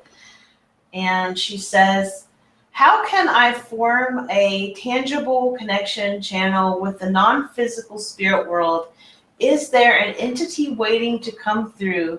And if so, how do I raise my frequency to be of a vibrational, I think she means vibrational match? Yes. First of all, it is a common misconception that all entities must raise their vibration to anything in order to channel something. Now, many of you are channeling a great deal of things all of the time, not necessarily needing to raise your vibration to do so, but we understand what you mean. There are many entities within your own guidance system that can connect you. Even in this moment, they can connect you in a way you would perceive to be channeling. Now, if you are speaking of a more direct vocal channeling or a verbal channeling, then what you must do is work with your heart chakra and throat chakra in order to remove resistance from this concept.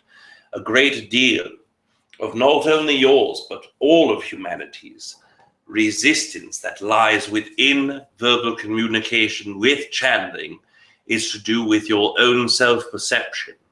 with your belief systems about both first yourself, the Earth Collective, and the entities you are connecting with, there is a great deal of many of you who perceive that these entities that are extraterrestrial by nature and high in vibration or wisdom are unobtainable to the human status, that the human is not capable of being a high vibrational or highly psychic being with great folds of wisdom. First of all, when we perceive you, we see you as our equals. And by doing this, if you are able to perceive in the same fashion that we are those same equals, that we are only coming from a different learned perspective, then in that case, you will be able to change that shift of energy. Right now, with your belief system saying that we are so much higher and greater than you, that it is hard to connect to you, that is only reinforcing the same belief system. That is only causing a manifestation of more difficulty to connect with. So first of all, try to experience us as your equals. By doing this and truly believing that that is the truth and the nature of that connection, it makes the connection process much easier. Secondly, by working with that heart and throat chakra, it rids yourself of a great deal of resistance that comes with verbal channeling. So by working in the emotional state of judgment, your own judgment on yourself, your own judgment on the world, your own judgment on how things work, your own judgment on humans or mankind, all of those judgments place within your awareness. Try to shift the perception. Now, we have expressed to all of you by using the 10-step belief system process that we have taught, that ourselves, Treb Bor Yit NE, Kalina, and Rob have all shared. By using that, you are able to smoke out the unknown or subconscious belief systems that many of you carry that give resistance towards your ability to manifest these types of communications. So work first with that process, clearing out a great deal of subconscious or unconscious beliefs. Then start working on the prospects of seeing your judgments in each day. What we suggest is use the very first 2 tools from the 10-step process to find what your judgments are in each day. By doing this, you will start working by using a trinket, a ring, painting your fingernail, marking one of your fingers with a fake tattoo or a marker. That way, every day you are seeing it is in your face in every moment. And as it is, that is your cue and reminder just to be aware. Be aware of what? Negative emotions, negative thoughts. Anything where you are perceiving something as separate from you, or something less than you, or something better than you. If you cannot see equality with yourself in the person, yourself in the experience, yourself in the universe, then a judgment is being created. If you see separation instead of collaboration, that means there is a judgment there. The trinket will make you aware to remind yourself in all moments. Then you will bring with you either a paper and pen or an audio recorder. Every time you are aware that you are making a judgment, write or speak it down. By creating a list at the end of a day after meditation, when you are centered, you can go back and look at every judgment that you have made in that day that caused you to be separate from other things, that caused you to feel separate from other things, because you are never truly separate from anything unless you believe you are. Then you create that illusion. So working on that is of the utmost priority for your ability to work in that verbal channeled state. Then start running the programs of connection processes. Start placing your intent outward. There are many different ways to channel. Using the same technique of the written channeler that we have previously spoke, that is one ideal. One thing that will help you build a bridge higher towards a verbal channeling. Then finding the being that is most fit for you, that is also easy. If you have heard the interpretation of Rob's version of what channeling is by using it as it pertains to the visualization of the physical body expanding in a room, when you listen to that representation, it shows you how channeling works. As your physical body grows, the first person you bump into, that is the representation of the first entity that you will connect with and channel. Now, the first being who is most connected to you in this moment can be the most vibrationally fit for you, can be Pleaidian in nature, although there are many with you, although there are many who are now more vibrationally frequent. That is the most likely and probable of carrying that connection with your energy in this now moment. But the moment you shift your own energy into an understanding of removing judgment from yourself, judgment of other things, judgment of how this ideal is supposed to work, the more vibrationally fit you will become to choose one of many entities that are vibrationally similar to you. And we thank you. Thank you so much. Yes. Our next question comes from Deborah, and she's wanting to know, she says, is there an entity who wishes to step forward with a message for me? Yes, one moment.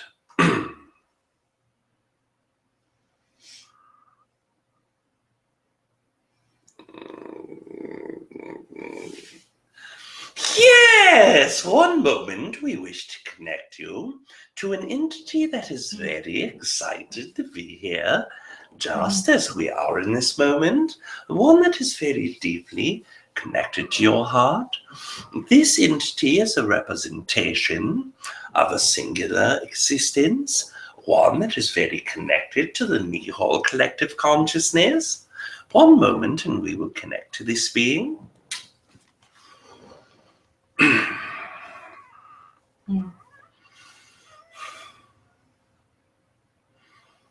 We have never sat by idly, not sharing with you. We have only sat by quietly till your ears are ready to hear us, dear friend.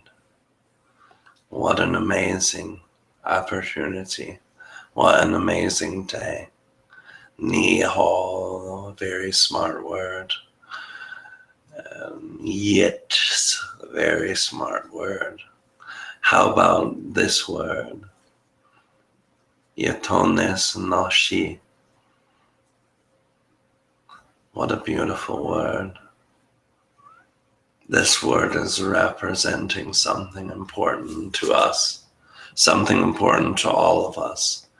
It is where the Yits first meet the Nihole and transform, but in a lower state.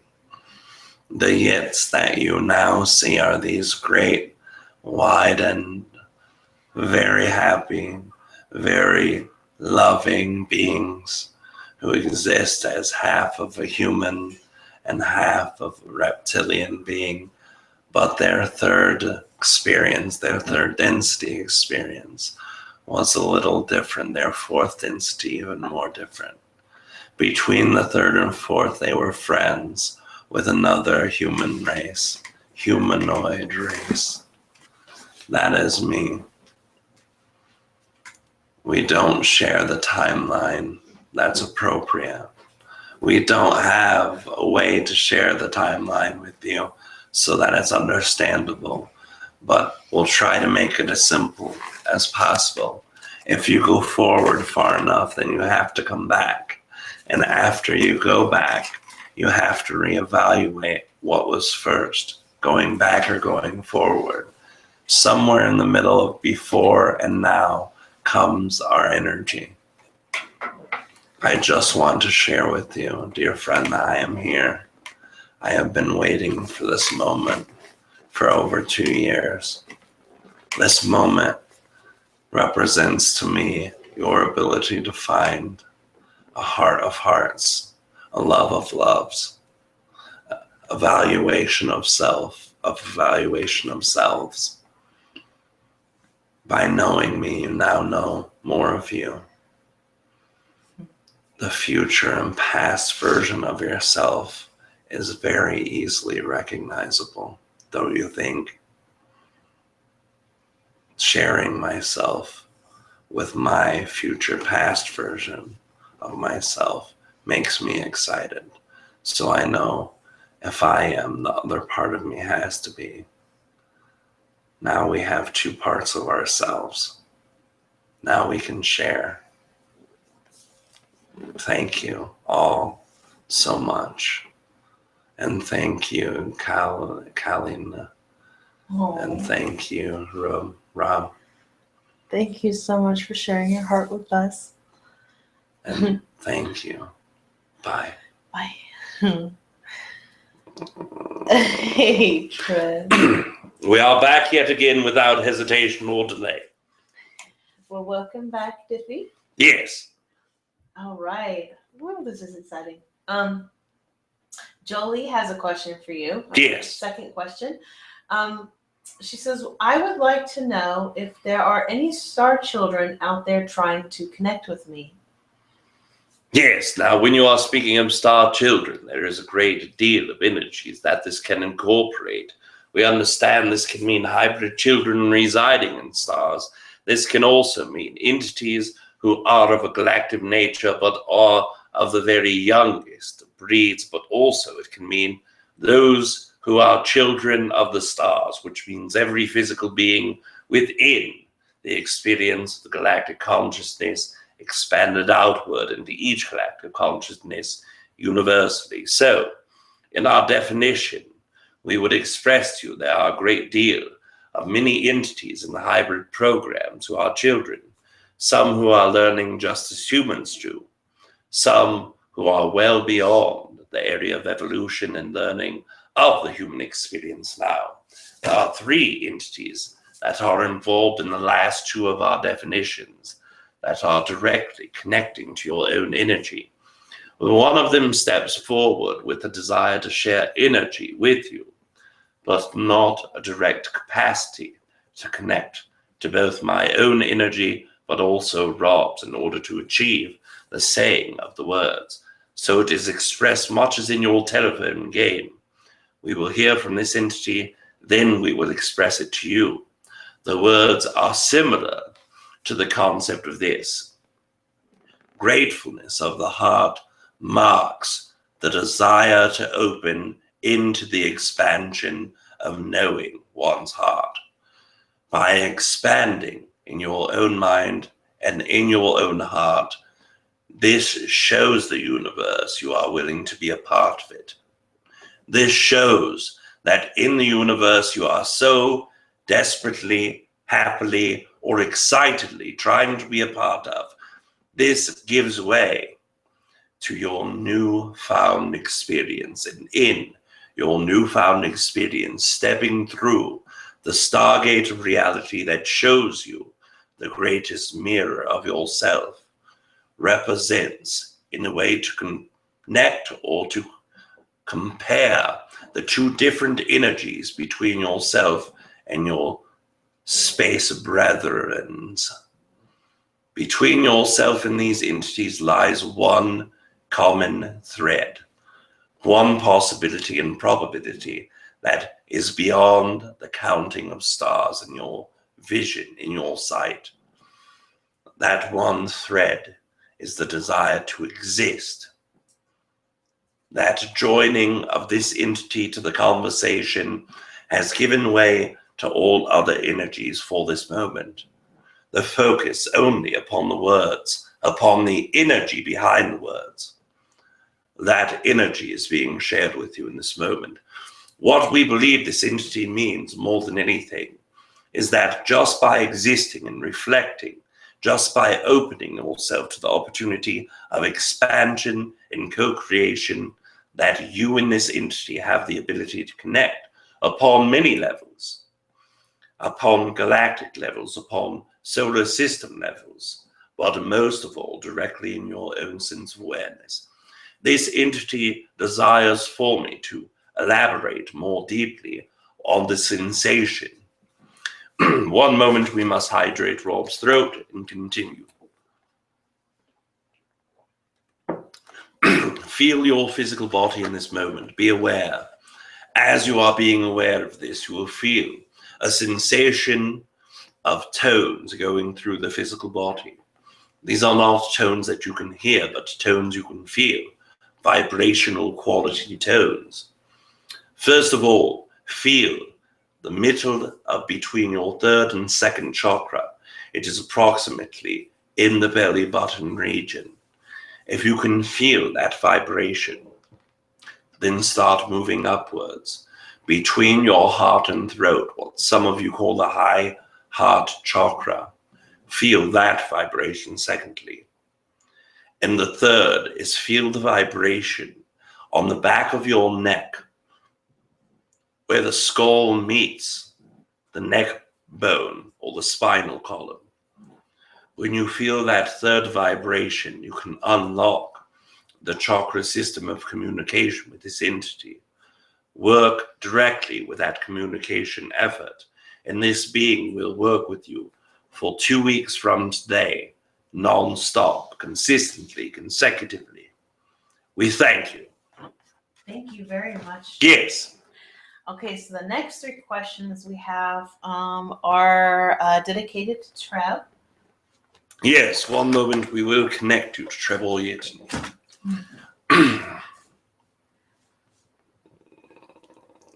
Hey, Trevi.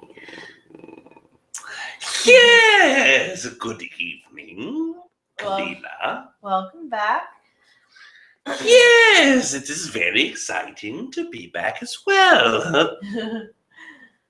Scott has a question for you. He says, Treb, is there a specific entity that is excited to connect and share a message with me? Yes, there are many beings who are excited. I am excited to connect with you in this day, as are many beings that are surrounding us. There is one entity who is very curious. This entity is very young in the nature of their own race. Their own race is a 5th density being, one that shares Andromedan lineage. Although it is not considered Andromedan by name, it carries that lineage and shares place in the Pleaidian star system in this moment. This being in the race that it is, can live upwards to 4,000 years in the physical body, and this entity is only approximately 37 years of age in your own time period.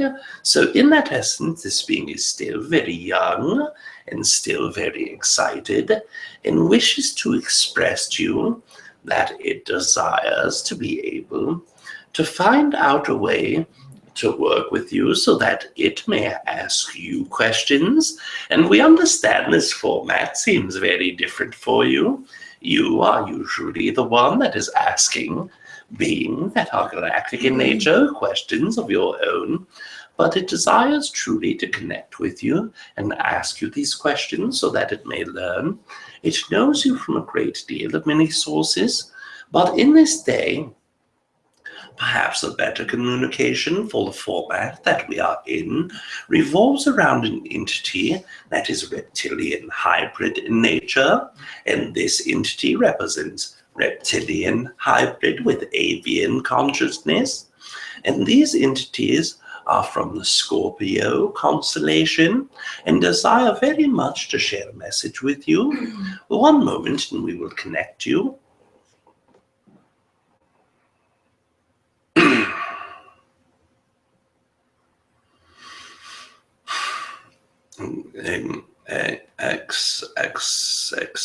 Excitement is a word that has little value for us. Excitement is just a word to try to describe a human form, a human energy and experience. So we try to find a word that better fits. The word we describe as important. We feel it is important to speak about ourselves to you. Not just ourselves to you, but about you to ourselves. The greatest curiosity comes along with that desire to speak. There's only been 4 communications with humans from our race ever. And the humans they chose to work with were less open to the idea of us speaking. The communications that we desire are strictly for the benefit of knowing how your days work.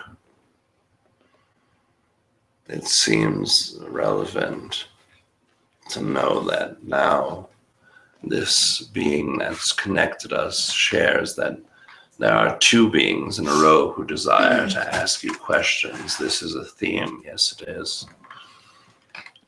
Why is it that everyone wants to ask you questions? What is it that you know that others might not know? Deeping the parts of your energies that are deep. Show your ancient roots and show the ancient parts of you that knew reptilians face to face in one of the lives you had here. The one of the lives that you've had being translator of human to reptilian beings. It gives me a desire more to know you and how you can share with me. Think about sharing, and if your answer is yes, then as you sleep, visualize scorpions, constellations. 6th, the brightest star, vibrate on the word Oma, Oma-I, Oma-I, no. 3 words together, repeating, and we have our answer. Yes, we hope that this is an exciting concept that is brought forward to you, and one that is useful for your own. We understood that this entity is not, as normal entities would express, the concept of a very type 1 entity, but it was an entity who carries the type 2 vibration that is very open to communication with humans. It does not feel the greatest joy of excitement in the way that you would perceive it, but the excitement that we feel in the vibration overall is much higher than many of the entities, but the expressions and spectrum of vibrational energy that they are able to show through emotion is much lower than many humans are used to seeing, but it does not mean it was not very exciting for this entity as well. Yes, and I definitely want to say I really appreciate him.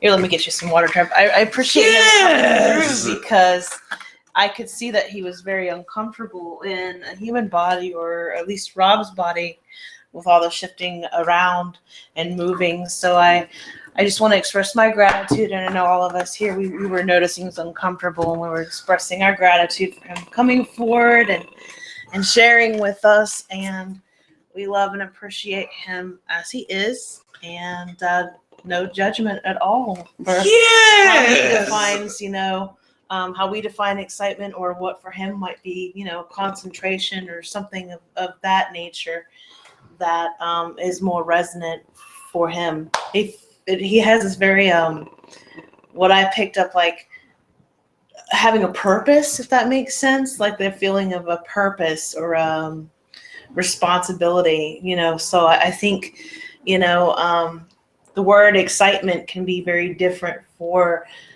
other beings, but with us as humans, we're so emotional centered. We follow an emotional vibration, and that helps to lead us to our calling. So it's amazing to hear the perspectives of other beings and the way that they're wired to find their highest truth or their path. If that makes sense.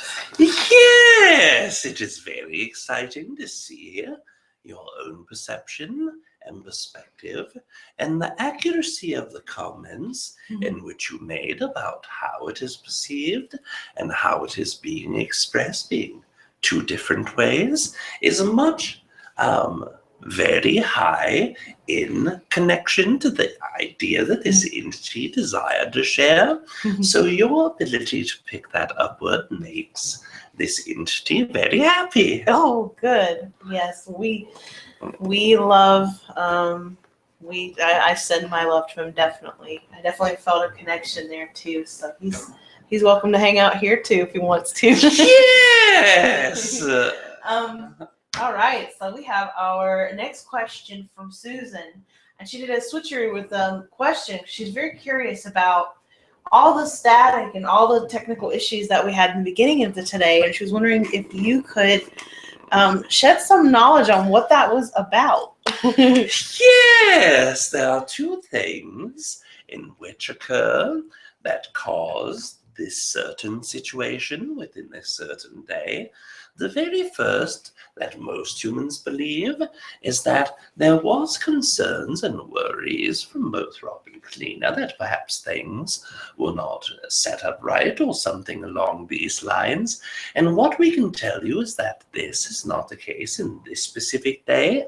Although we have experienced that with both of you before, we have experienced that excitement within you and then a feeling of perhaps fear or frustration as it gets closer and technology is hiccuping or just the schedule. This energy is not in the same fashion. This energy is dealing with an overall collective energy first.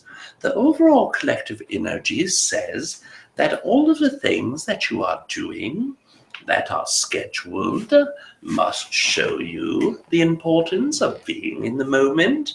So you are starting to join into your fourth density experiences much larger and much more in tune with that concept. And in that area of evolution of consciousness, there are not many things that are planned out, that are scheduled, but we understand that in this system that you are in, it requires scheduling and requires practice and planning. So in that essence, this is showing you those two different energies as they make contact and connection with one another. But the second energy that is in co-creation is some of the entities that are desiring answers for their questions carry some bits of nerve within their own stomach, within their own third chakra, about the answers that they will receive today, worried if they will be able to make their connection work and process. So because all of you are connecting to one another, and all of you are very excited about receiving answers, when you come into that excitement with a feeling of worry about the outcome or a feeling of disconnection to the idea of how it will come across, then what can occur is a co-creation that is very similar.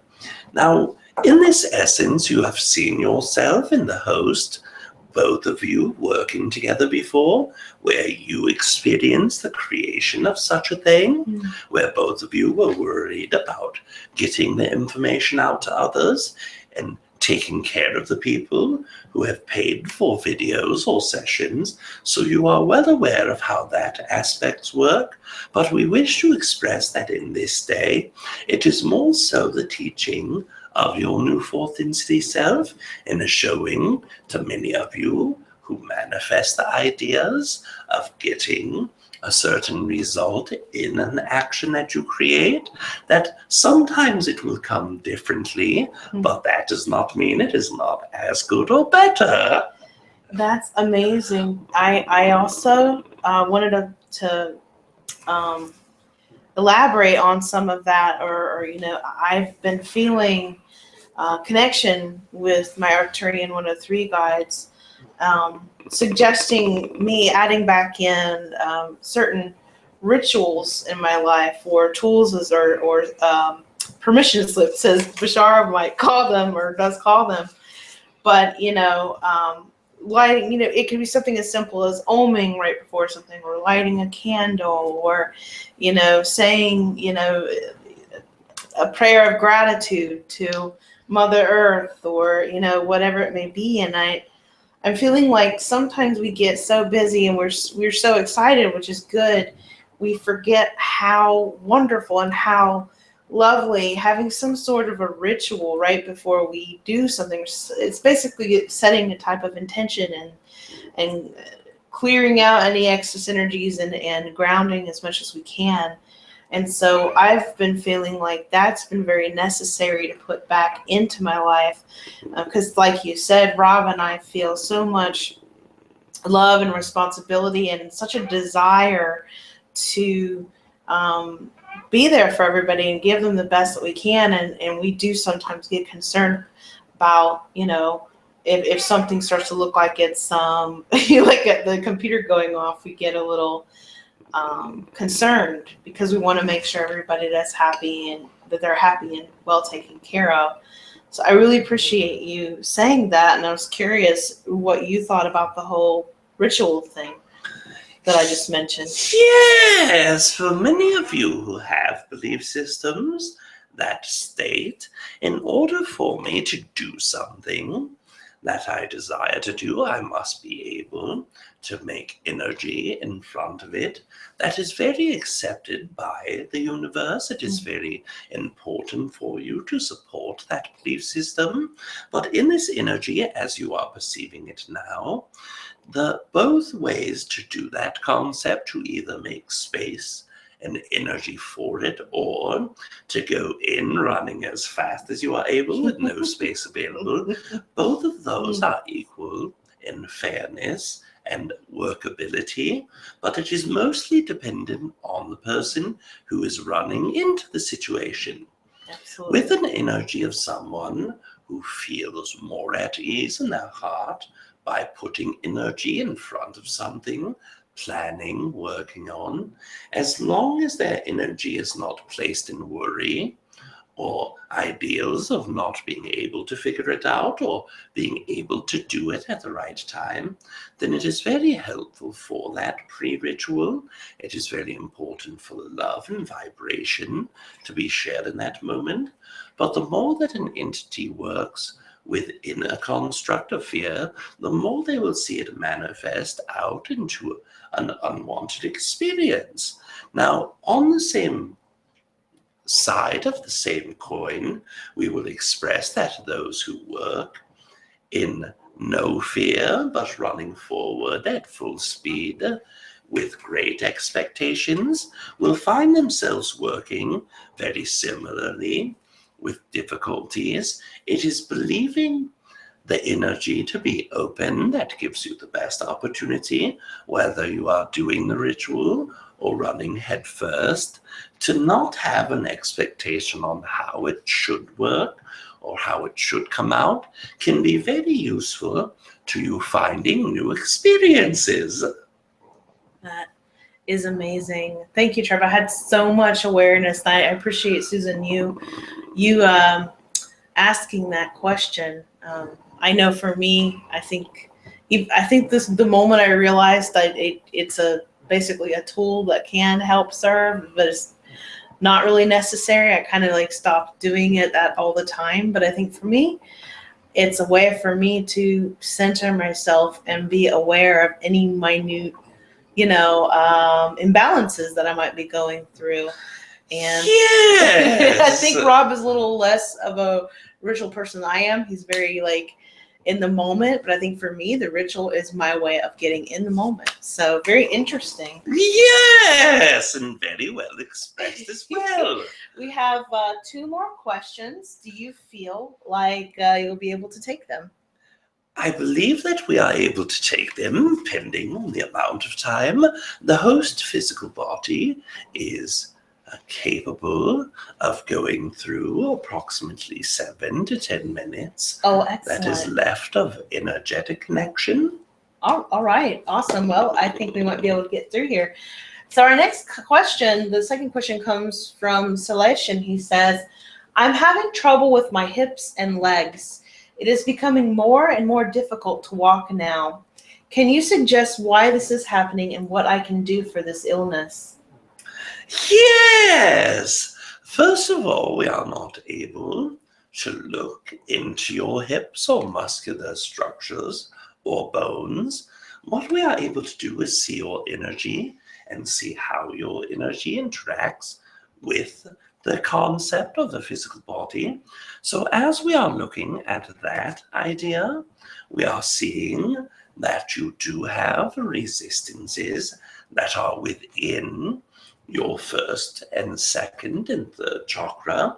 Now, when we are saying this is very normal for many humans, but when you are going through the first 3 chakras all with resistance in them, it can cause a holding up of energy as it disperses from the heart chakra downwards into the lower chakras. So in that case, you are holding certain energies from flowing all the way, but we do not tell you this so that you may fixate on that idea or to focus on what is wrong with you.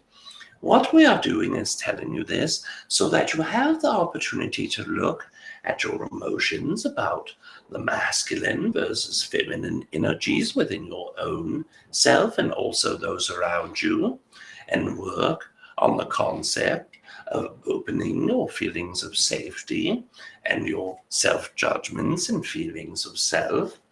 All of those emotions are very normal for all humans to experience on one level or another, but truly examining where that energy is coming from within those ideas that we have shared previously can give you the opportunity to truly find more energy about where the blockages are.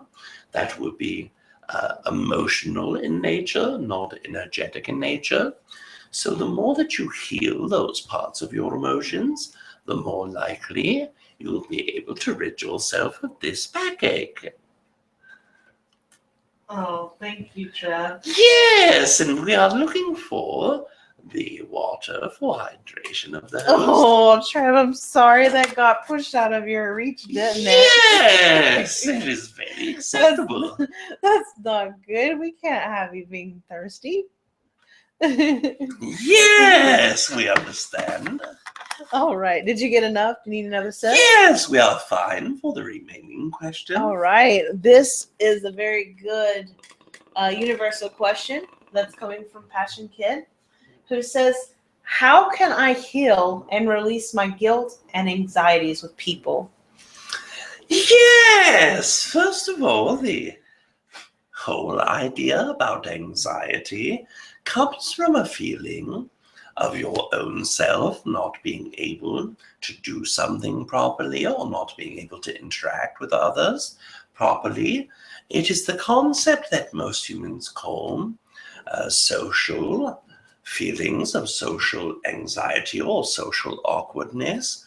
So what we can do is tell you that very first of all, being a person who is able to step out into the company of others and not care what others think about them, it is very difficult to achieve that in your circumstance.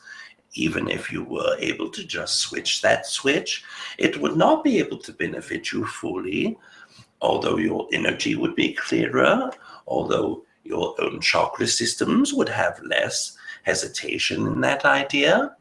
It would not give you the lessons that you have been brought into earth to experience. So just being gentle with yourself. The one thing that is difficult to share with many humans is where blockages are, how they are affecting them, because they automatically begin to say, look at what I have done to myself. How could I have caused this to myself? This is the problem. My own behavior and my own stupidity has caused this. But we are not truly agreeing with this idea at all, although we understand why it is you feel this way. What we can tell you is that you are perfect as you are, and the more that you are able to realize that, there is nothing to be embarrassed about in front of others. There is nothing to be embarrassed about when you have to sit with yourself for those periods of time.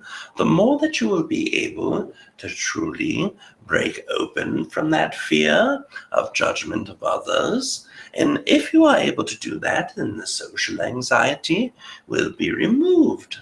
Now, judgment, again, is another thing that all humans experience on one level or another.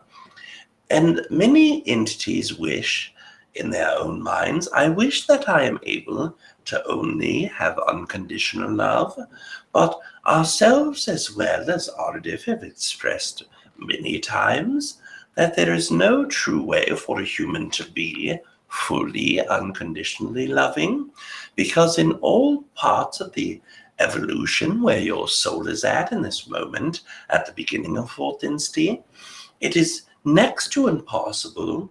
Percentage-wise, it is more than 99.999% non-probable that an entity who first steps into fourth density can instantly be 100% unconditionally loving. So to not beat up on yourself for not being at 0.0001% of the entire universe would be very useful for you to remind yourself that your evolution, you are where you need to be, and you are perfect for being you. No. Thank you, Treb. And do you have time for one more question? I accidentally overlooked one more person. Yes, Yay! if we are able to speak quickly on this concept. Sure. Yes. Allison wants to know if there are any ETs that are connected to her and if they wanted to come forth to say anything. Yes. One moment, please.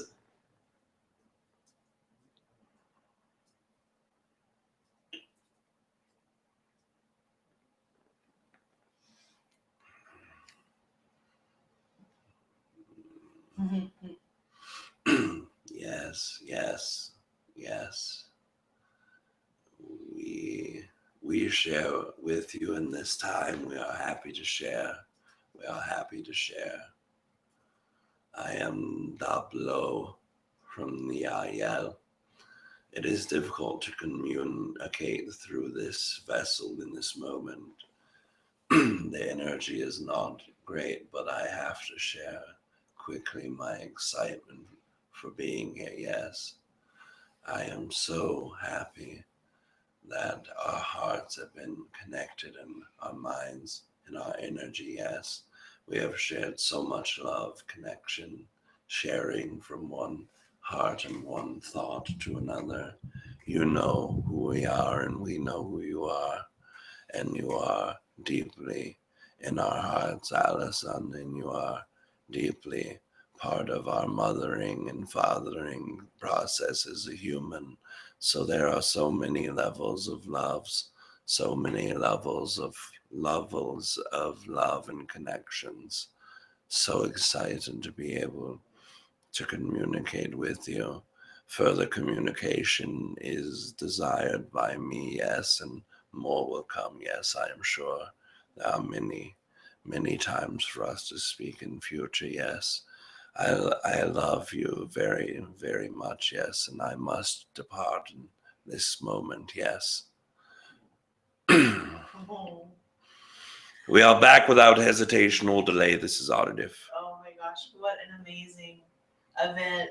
Yes. Despite all of the, how hard it was to get together, this wound up being incredible, and everybody's questions got asked and answered, and we just had a blast. Yes, we are quite excited ourselves to co-create this experience with you. We must disconnect in this moment so that Rob may be able to relax his physical body and take part of the conversation. We wish to express to all of you. We bid you adieu for this evening. You are loved. Thank you, Lord. you are loved, and so are you, Treb. Thank you so much. Treb Bor Yit NE sends his regards. Adieu. Adieu. Hey, baby. Welcome back. Hey. How'd it go? It went amazingly. Everybody's questions got asked. Everybody got to ask at least 2 questions, and a couple of them actually got to ask 3. Oh, that is awesome. Can you take over for me for 1 sec so I can Absolutely. use the restroom real quick? Yes, I can definitely do that. All right. Ooh, that was really cool. I don't know if you knew this, Allison, but Rob's latest Galactic channeling that he did was actually done by a Yael. He had channeled a Yael, not like a Yael. I'm just imagining a Yael setting up the cameras. I'm like, yeah, that was all done. He was a film crew.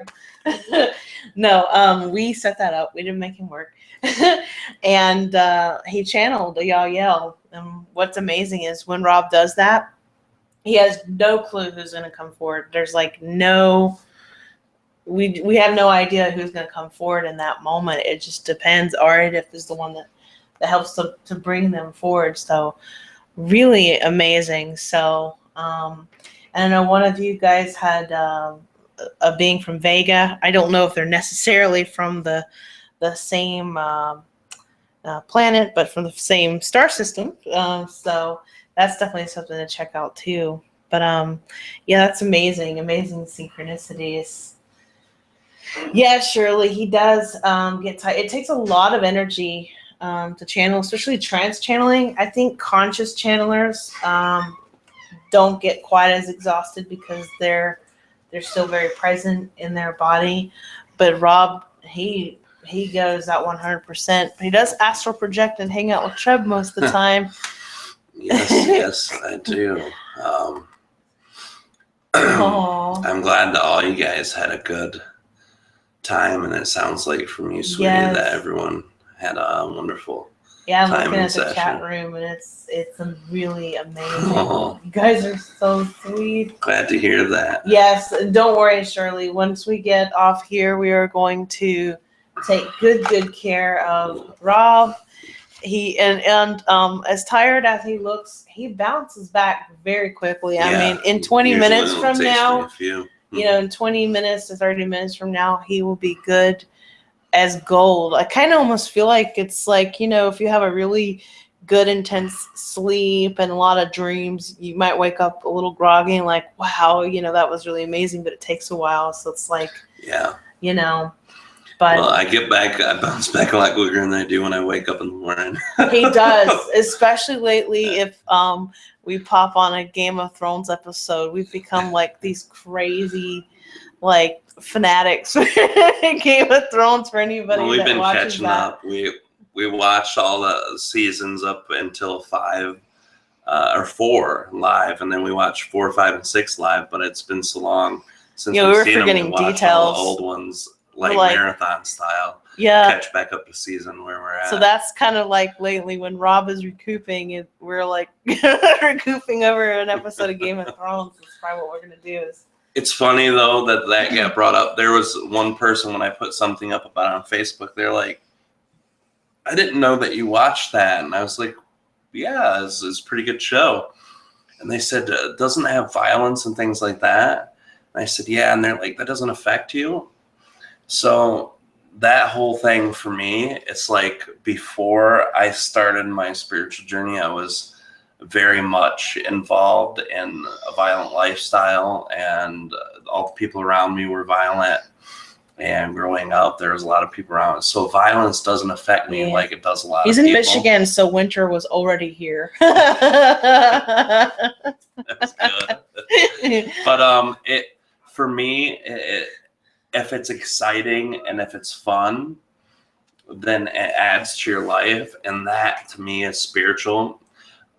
Like me and Kalina have shared this before. I'm probably, and this isn't bragging or being obtuse in any way, but I'm probably one of the most grounded people I know. From all the people that I've ever met, I'm just very earth-based, and I've lived from the very beginning of the Earth cycle. From what Treb and Aridif have said, I've been through all of the different incarnation shifts through Earth, so I'm very Earth-based. things like that, history, understanding how the world works, that's all come naturally to me my whole life. So violence is a big part of that. And when we see the world today, we see it as less violent than it was even just 100 years ago or 500. So to me, those types of shows, the only time they're not good to watch is if they do affect you. And if they do affect you and it's a negative effect, then it's not a good show. So it's not that something can be good or bad. It's just if it's good or bad for you. And I wanted to share that because that's something that actually has been brought up a few times lately about music or TV or news, any of those things that highly affect a group of people.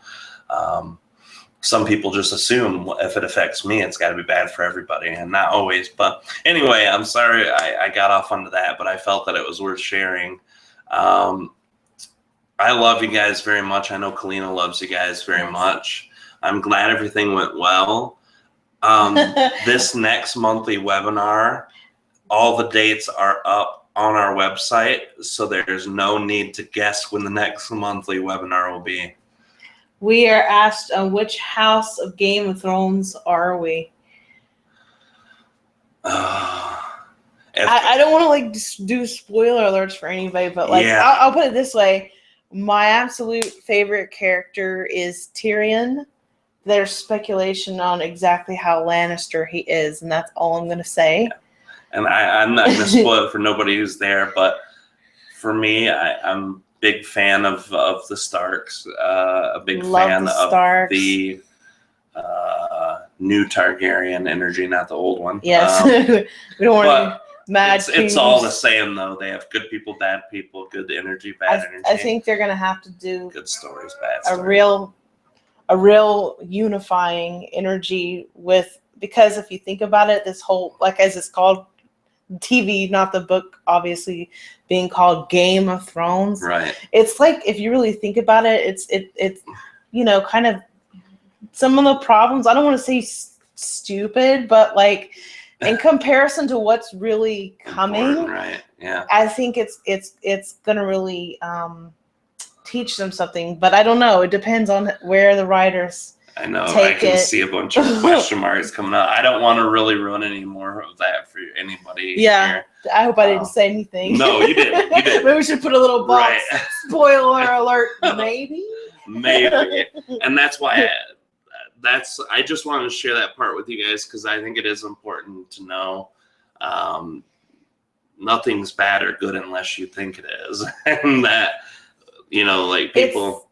It's healthier also to kind of, I think a lot of the reasons why we do this as humans, watch drama and things of that nature, is also a way for us to push it out in a healthier way rather than going out. And I think it also, with the Orion Wars and everything that we've been through, and then also a lot of, we've all had lives where we were slaves or enslaved in some way. And I think it's a way for people to express that and get that out so they could eventually let that go. We've been through a lot, not just as humans, but as galactic beings, because our DNA carries so much history. And I think what happens, a lot of these books that are written, and these are pieces and segments of channelings or rememberings, if you will, of everything that we've been through.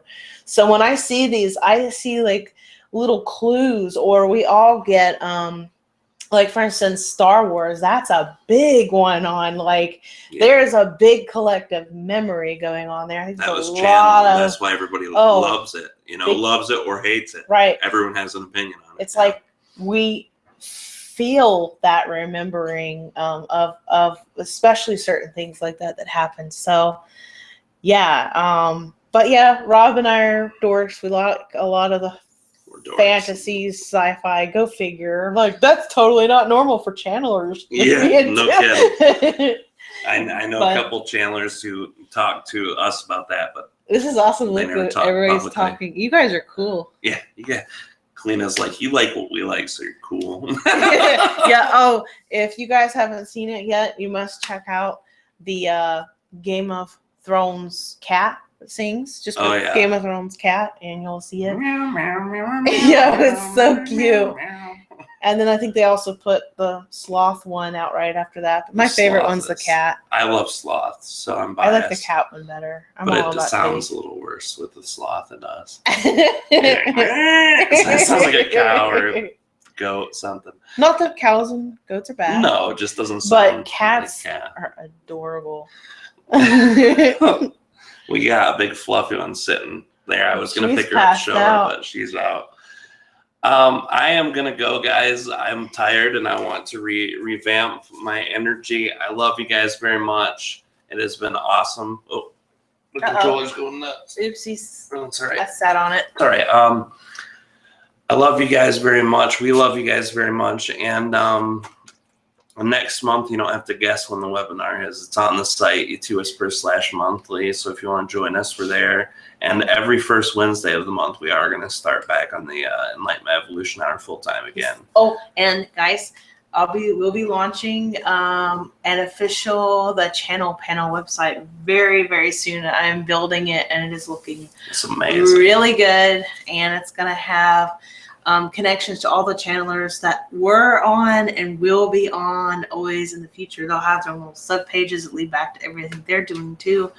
So we're wanting to build a hub for people to be able to find channels. So this is very exciting. It's going to be huge, and Kalina's done amazing on it, guys. We'll let you know when that comes out too, for those of you who follow our Facebook stuff. Yeah. And we'll probably put a YouTube thing out too, if that's the only way you follow us. But we love you guys very much. Love you guys. We'll see you soon. Love you guys. Bye. Bye.